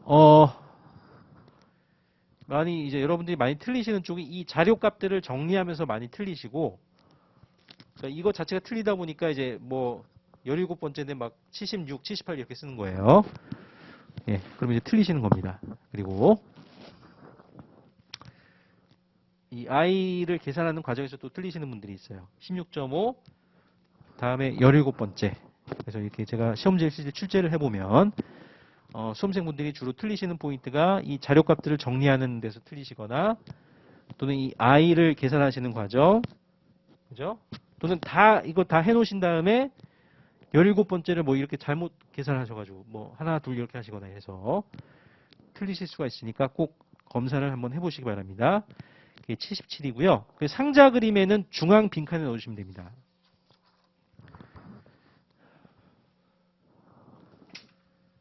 상자 그림이 이렇게 쭉 있죠, 그죠? 상자 그림 있으면은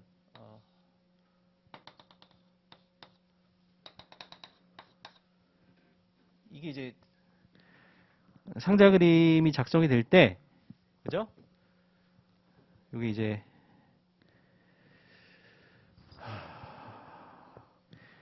여기는 이제 이상점이 없으니까 이제 최대값, 최소값,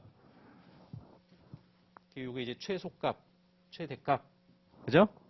이상점들이 없다는 전제하에서 그다음에 이제 이게 이제 수염이죠. 머스테시고 이제 이게 이제 중앙값이 되는 거예요. 이게 제1 4분위수, 제3 4분위수 이렇게 이제 상자 그림이 작성이 되는 것이죠. 그래서 이 중앙값은 여기 넣어주시면 되겠죠. 77.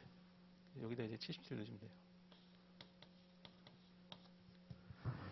자, 그래서 이렇게 77을 그 상자 그림의 중앙 빈칸에 계산을 하셔서 넣어주시면 되겠습니다. 그죠? 이렇게 하시면 이제 중앙값을 메디안을 계산하시는 것이 되겠습니다. 자, 그다음에 2번을 저희가 보겠습니다. 자, 제3, 4분위수를 구하는 방법과 결과 상자 그림의 빈칸에 넣는 방법을 설명하시고요. 그런데 이제 두 가지 방법을 다 쓰라는 겁니다. 제1, 4분위수가 62인 경우와 61.5인 경우로 나누어 설명하시오. 그죠? 이게 제일 많이 쓰는 두 가지 방법들을 다 알아두시라는 의미가 되겠습니다. 이게 기출문제 풀 때 이게 필요하기 때문에 제가 다 해드린 거예요. 자, 그럼 이제 자료는 쭉 정리가 돼 있죠? 자, 그럼 저희가 이제, 자,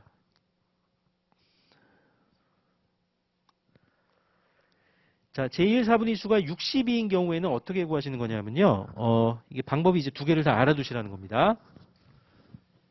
자, 그러면 이제, 그 제3, 4분위수는 저희가 75번째 백분위수 또는 75 백분위수죠. 그래서 i를 구하시는데 방법이 두 가지가 있다는 거예요. 100분의 이제 기술 통계학에서 제3, 4분위수는 75 백분위수 또는 75번째 백분위수죠. 이거 곱하기 첫 번째 계산 방법은 33. 이 자료의 개수를 그대로 곱해줍니다. 그래서 이게 계산을 하시면은 24.75가 나오죠. 그죠? 여기다. 자, 그러면은 이 24.75보다 큰 다음 번째 이거보다 큰 정수 25번째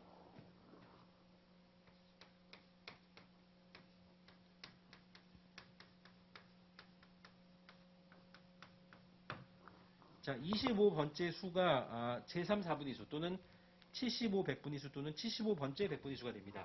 그래서 요거를 이제 여기서 25번째를 구하시면 되겠죠? 그러면 이제 순서대로 저희가 해볼게요. 이게 3이죠, 그죠?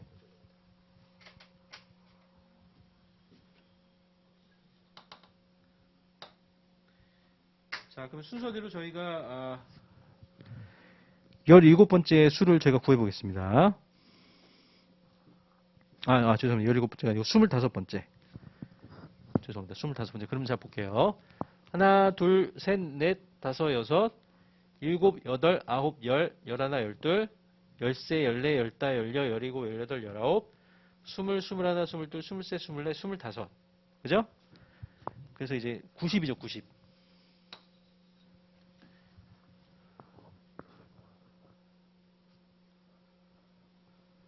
이거죠.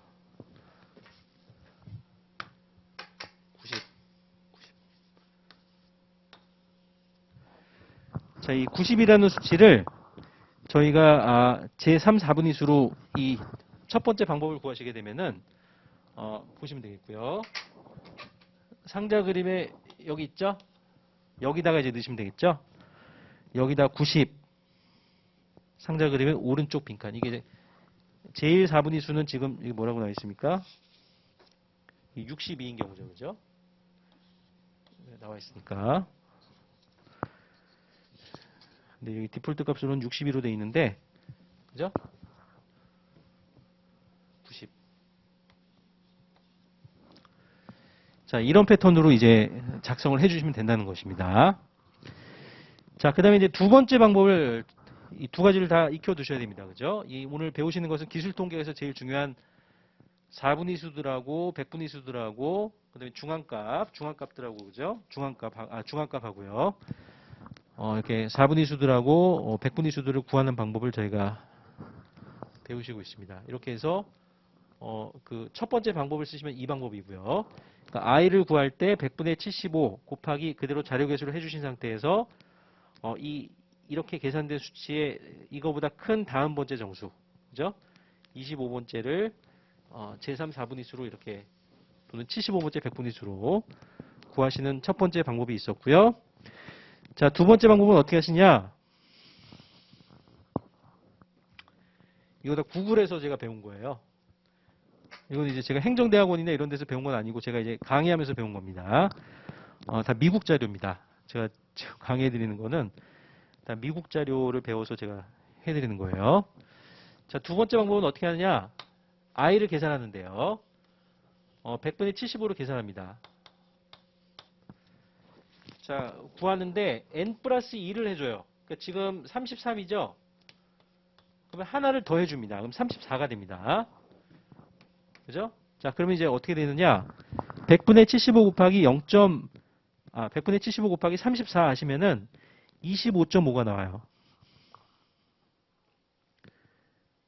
25.5.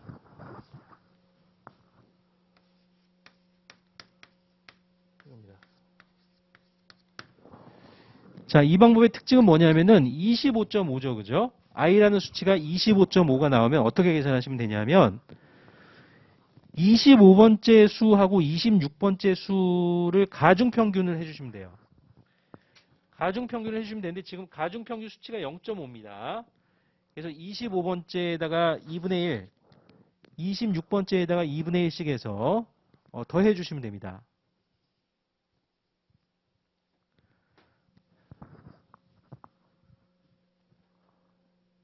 그러니까 두 개 더한 다음에 2로 나눠주시면 되죠. 2분의 1씩 가중치를 준다는 건. 이 가중평균 할 때 수치가 0.5로 주어져 있기 때문에 그럼 25번째를 구해보세요. 그럼 25번째 아까 얼마였습니까? 앞에서 90이었죠. 그죠? 이 방법을 쓰시게 되면 90 이게 25번째고 26번째가 91이죠. 두 개를 가중평균을 하니까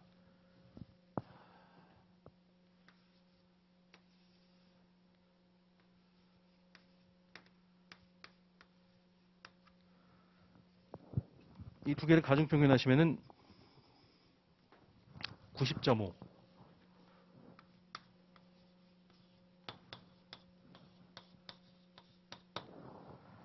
자, 이렇게 저희가 제3, 4분의 수 또는 75, 100분의 수, 75번째 100분의 수가 이렇게 계산될 수도 있습니다. 자, 그럼 이렇게 계산이 될 때는 이제 이게 61.5인 경우죠. 제1, 4분의 수가 61.5인 경우입니다. 그래서 저희가 이제 중앙값 77은 그대로 있고요. 자, 이 경우에 저희가 이제 90이 아니고 90.5예요. 그죠? 이런 형태로 90.5로 제3, 4분의 수 또는 75번째 100분의 수가 결정이 될 수도 있습니다. 그래서 상자 그림의 오른쪽 빈칸에 넣어주시면 되겠습니다. 그러니까 요거 대신에 여기 들어간다. 그렇게 생각하시면 되겠죠? 자, 이런 두 가지 계산 방법들이 있기 때문에 이 두 가지를 제일 많이 쓰는 두 가지를 제일 잘 알아두시고 제가 나머지 한 가지는 다음번 답안지 특강 또는 내년에 제가 하게 되면 그때 좀 알려드리도록 하겠습니다. 이 두 가지 계산 방법들을 잘 알아두십시오. 자, 그 다음에 3번을 보겠습니다. 4분위 수 범위 IQR하고 범위 레인지 이건 이제 그 자료의 위치를 나타내는 값들을 쭉 계산을 해주셨고요. 중앙값 제1, 4분위 수, 제3, 4분위 수 또는 25번째 100분위 수, 25, 100분위 수, 75번째 100분위 수, 75, 100분위 수를 위치 자료들을 다 계산하셨고 이제는 이제 3포도 자료가 흩어져 있는 정도인 4분의 수 범위하고 범위를 한번 구해보겠습니다. 단 제1 4분의 수가 62인 경우를 기준으로 저희가 설명을 하시면 되겠죠. 자, 4분의 수 범위는 제3 4분의 수 마이너스 제1 4분의 수로 계산을 하시면 되겠고요. 범위는 최대값 마이너스 최소값으로 하시면 되겠습니다. 그래서 3포도를 나타내는 이 지표들로서 이제 지표들입니다. 4분의 수 범위 IQR하고 저희가 이제 범위 레인지를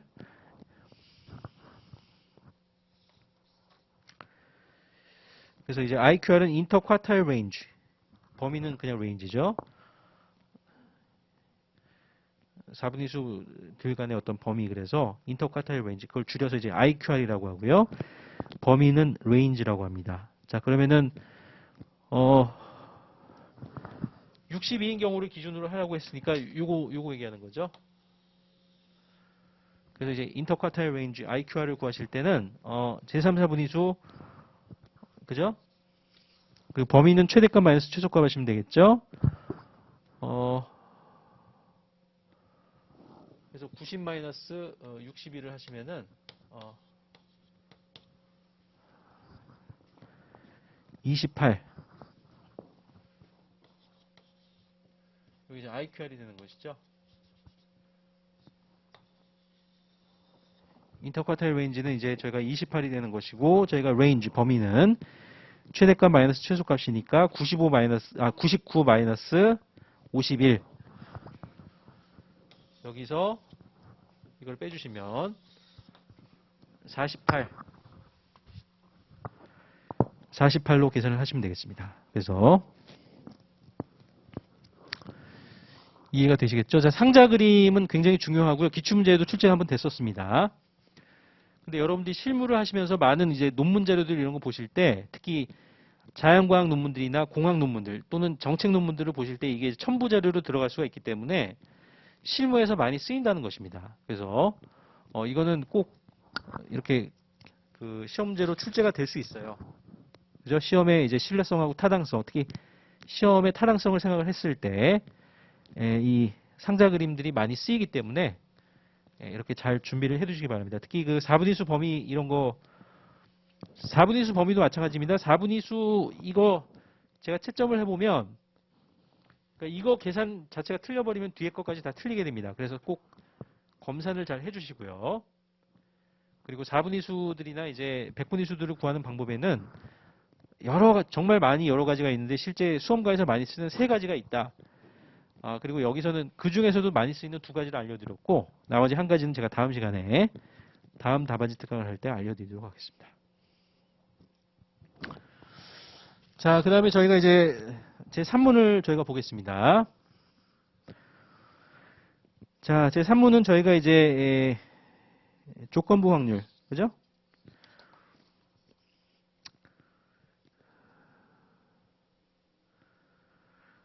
조건부 확률하고 저희가 이제 베이즈 정리 이런 것들을 좀 이용해서, 그죠? 시험 문제를 제가 출제를 해봤습니다. 그래서 그걸 좀, 그죠? 이걸 출제를 해봤고요. 그러니까 확률론에서 제일 나올 가능성이 높은 그런 시험 문제들을 제가 이제 구성을 해봤습니다. 자, 여기까지 되셨죠, 그죠? 기술 통계학 쪽은 이렇게 제가 해드렸고요. 이제 제 3문 마지막 3번째 문제를 제가 풀어보겠습니다.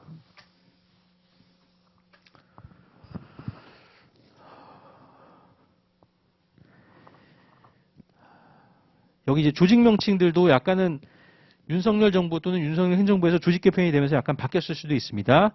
외부 조직 개편이 되면서 이거는 제가 일단은 이렇게 해드리고, 다음 제가 답안지 특강할 때는 한번 확인해서 그렇게 이제 조정을 하도록 하겠습니다.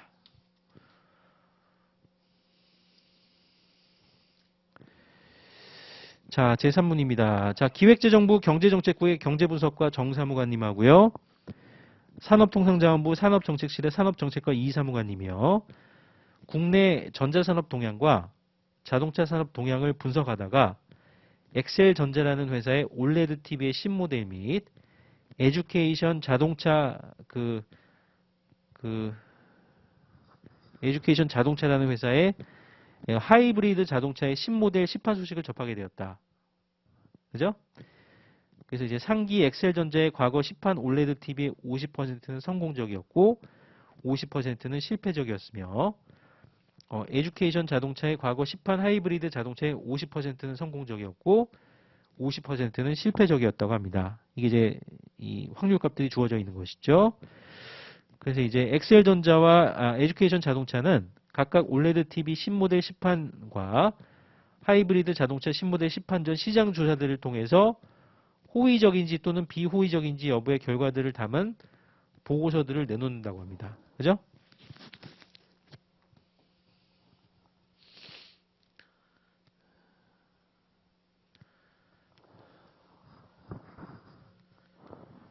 그러니까 저희가 이제 경영 쪽의 비즈니스 프로세스들을 잘 아셔야 되겠죠. 공무원분들도 아셔야 됩니다. 이게 어떻게 되냐면은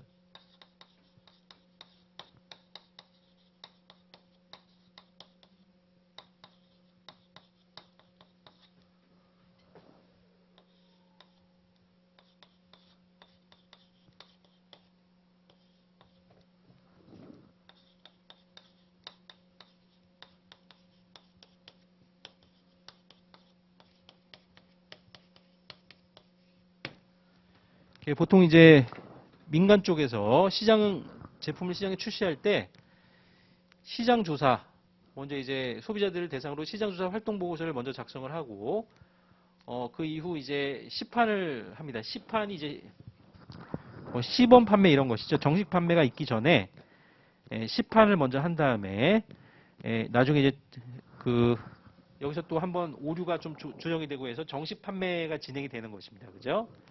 이런 순서로 진행이 되는데 이 순서에 맞춰서 저희가 이제 확률 값들을 계산하면 된다. 그죠?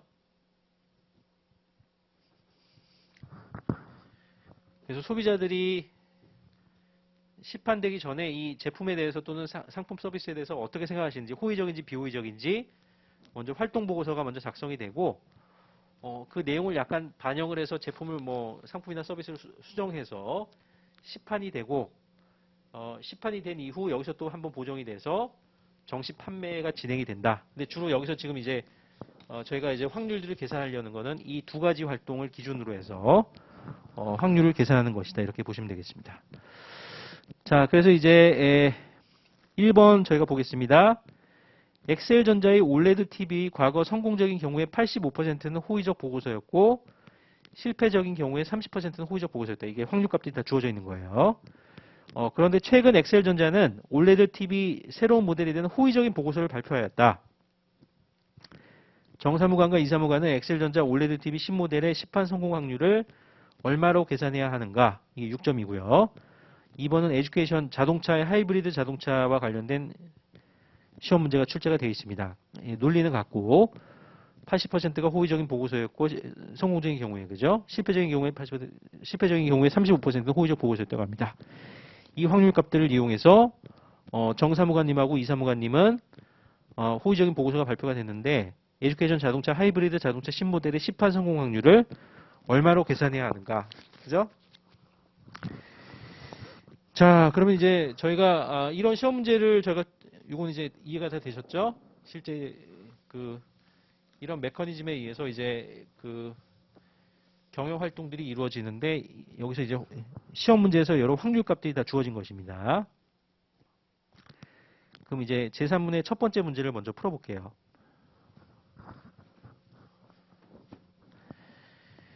자, 그러면은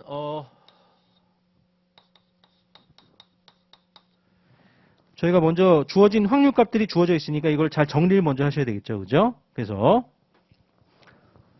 사상 S1이라는 거를 저희가 어떻게 정의하냐면은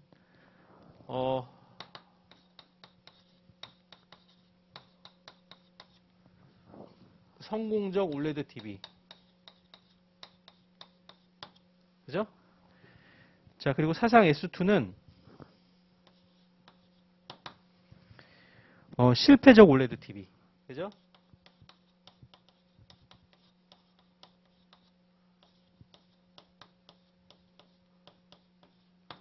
자, 먼저 이렇게 사상들을 잘 정의를 해주시고요. 자, 그래서 주어진 지금 그 시험 문제에서 주어진 확률 값들을 보니까 과거 올레드 TV의 50%가 성공이라 그랬죠. 그래서 이런 수치들이 주어져 있다는 것을 확인하실 수가 있겠습니다. 0.5 하셔도 되고 0.50 이렇게 하셔도 돼요. 그죠? PS2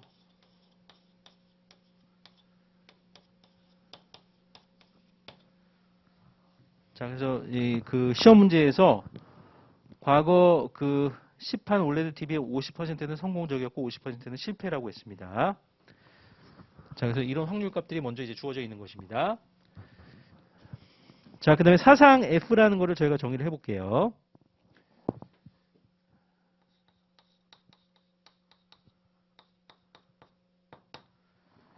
요건 이제 시판 전에 나오는 보고서가 F1이 호의적 보고서.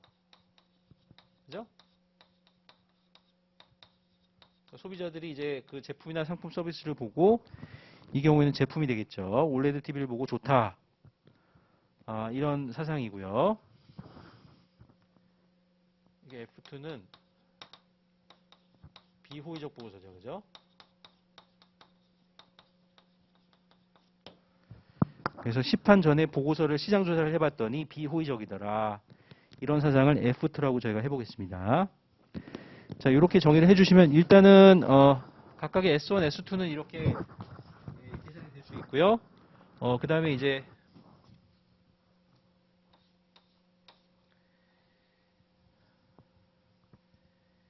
과거의 올레드 TV의 경우에는 시판이 성공적인 경우에 85%는 호의적 보고서였다. 자, 이거를 이제 저희가 조건부 확률로 나타내면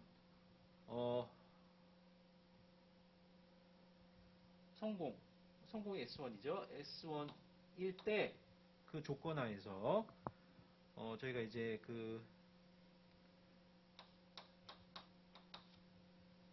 호의적 보고서가 나오는 경우가 그죠? 85%다. 그죠? 자, 그래서 이제 그 성공적인 올레드 TV였는데 그때 이제 호의적인 보고서가 나오는 경우가 85%였고 주어진 그죠? 확률값들 저희가 활용하시면 그리고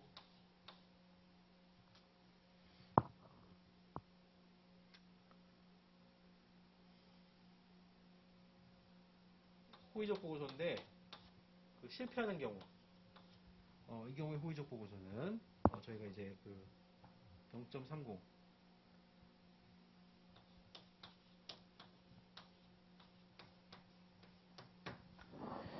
자, 그래서 이 두 가지 조건부 확률 값들이 이미 시험 문제에서 주어져 있습니다. 그래서 F1, S2 이거는 0.30, 이건 0.85 이렇게 일단은 주어진 시험 그러니까 조건부 확률하고 베이즈 정리 시험 문제는요. 계산을 하시기 위한 모든 정보 내용들이 시험 문제에 다 포함이 되어 있어요. 이거를 잘 여러분들이 정리하셔서 이 확률 값들로 먼저 계산을 해 두시는 것이 중요합니다. 이게 잘못되면은 이후 계산 과정이 다 틀리게 됩니다. 먼저 이거를 잘 계산해 두시고요.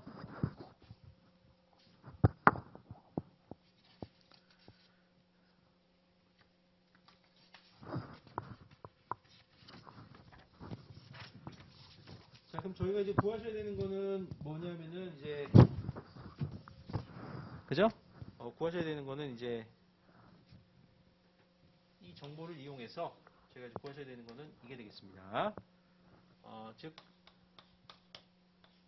P S1 F1 그죠? 이걸 구하시는 게 되겠어요. 자, 요거는 이제 저희가 구하실 때 조건부 확률의 정의에 의해서 P F1이죠. F1이고 그다음에 P F1 그죠? 자, 이렇게 저희가 구하시면 되는데요. 자, 그래서 요거를 구하실 때 요거 이제 베이지 정리를 활용하는 것이죠. 그래서 여기 이제 조건부 확률을 구할 때 베이지 정리를 이용해서 여기 밑에는 이 F1이라는 거를 요 주어진 정보 값들을 이용해서 계산하기 위해서 이 밑에 F1은 F1 곱하기 이 PS1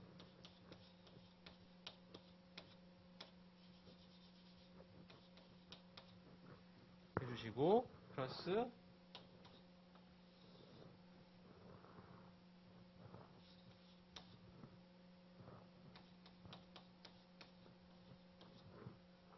곱하기 PS2 그죠? 이거 분해 요거는 이제 구하시면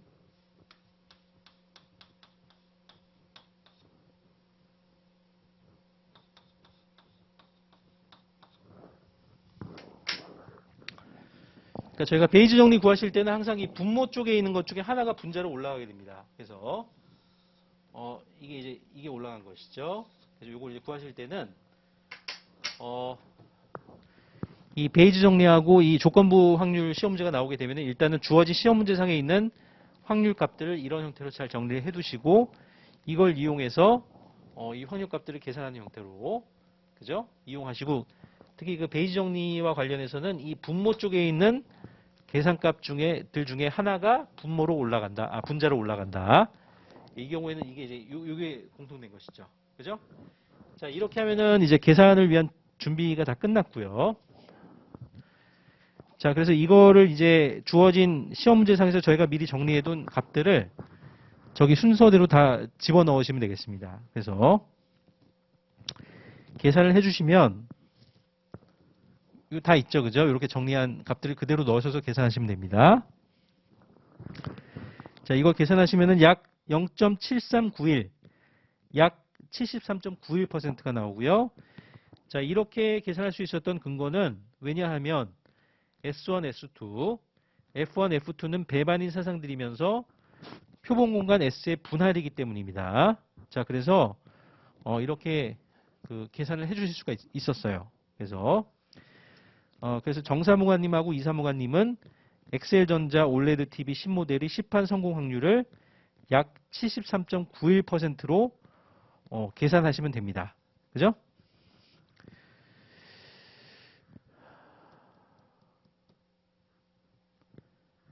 네, 이거 어렵지 않죠, 그죠?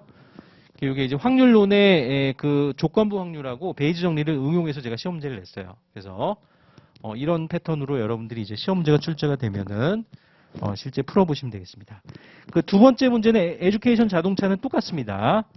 이 그 논리가 같기 때문에 요거는 그냥 제가 같은 논리를 활용해서 계산하는 시험 문제가 되겠습니다.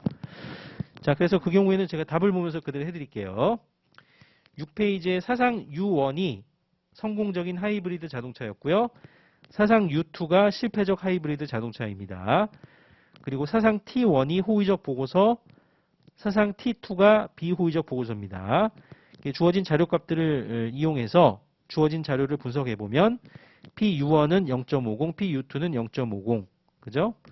자, 그리고 PT1 바 U1은 0.80, PT1 바 U2는 0.35이라는 것을 알 수가 있겠습니다. 그래서 지금 시험 문제에서 이제 푸셔야 되는 거는 즉 PU1, T1 이 조건부 확률을 구하셔야 되겠죠. 자, 이거는 PT1분의 PU1 곱사상 PT1 PU1 곱사상 T1 그죠? 자, 그래서 각각 이제 제가 베이지 정리의 그 전확률의 공식하고 승법 공식 이런 것들 다 이용해서 주어진 확률 값들을 시험지에서 주어진 것들을 넣어서 이제 정리를 다 해주시면 0.6957 약 69.57% 그죠?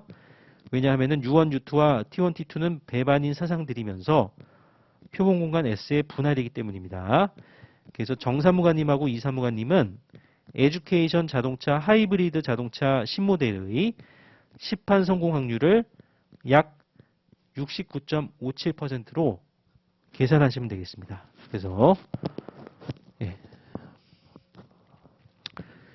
자, 이렇게 해서 저희가 이제 조건부 확률하고 베이지 정리 시험 문제를 제가 풀어드렸습니다. 그죠?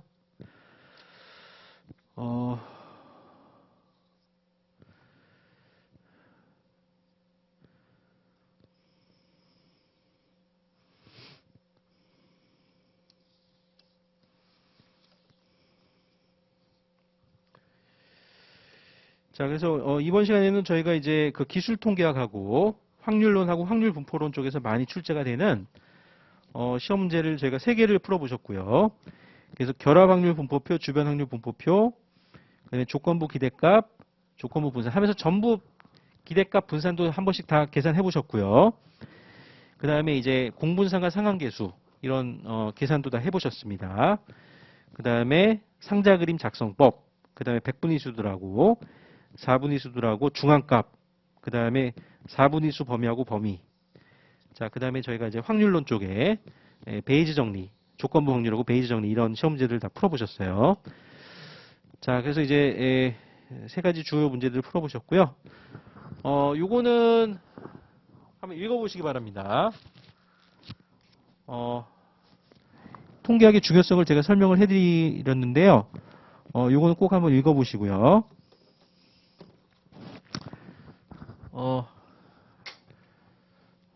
요거 좀 지우겠습니다.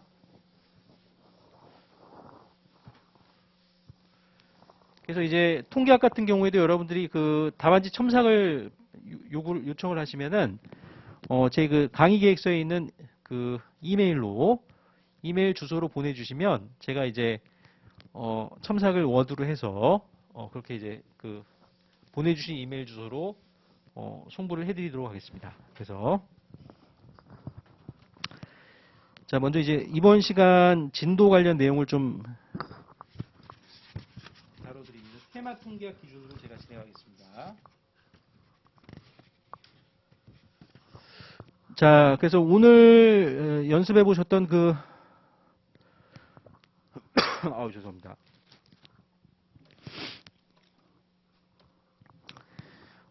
예, 죄송합니다. 잠깐 저희가 시험 문제 풀이가 끝났고요. 잠깐 10분 쉬었다가 통계학 전체의 이론 내용들을 오늘 배우실 내용들을 정리를 해드리고 이거 간단하게 설명해드리고 마치는 것으로 하겠습니다. 예, 감사합니다.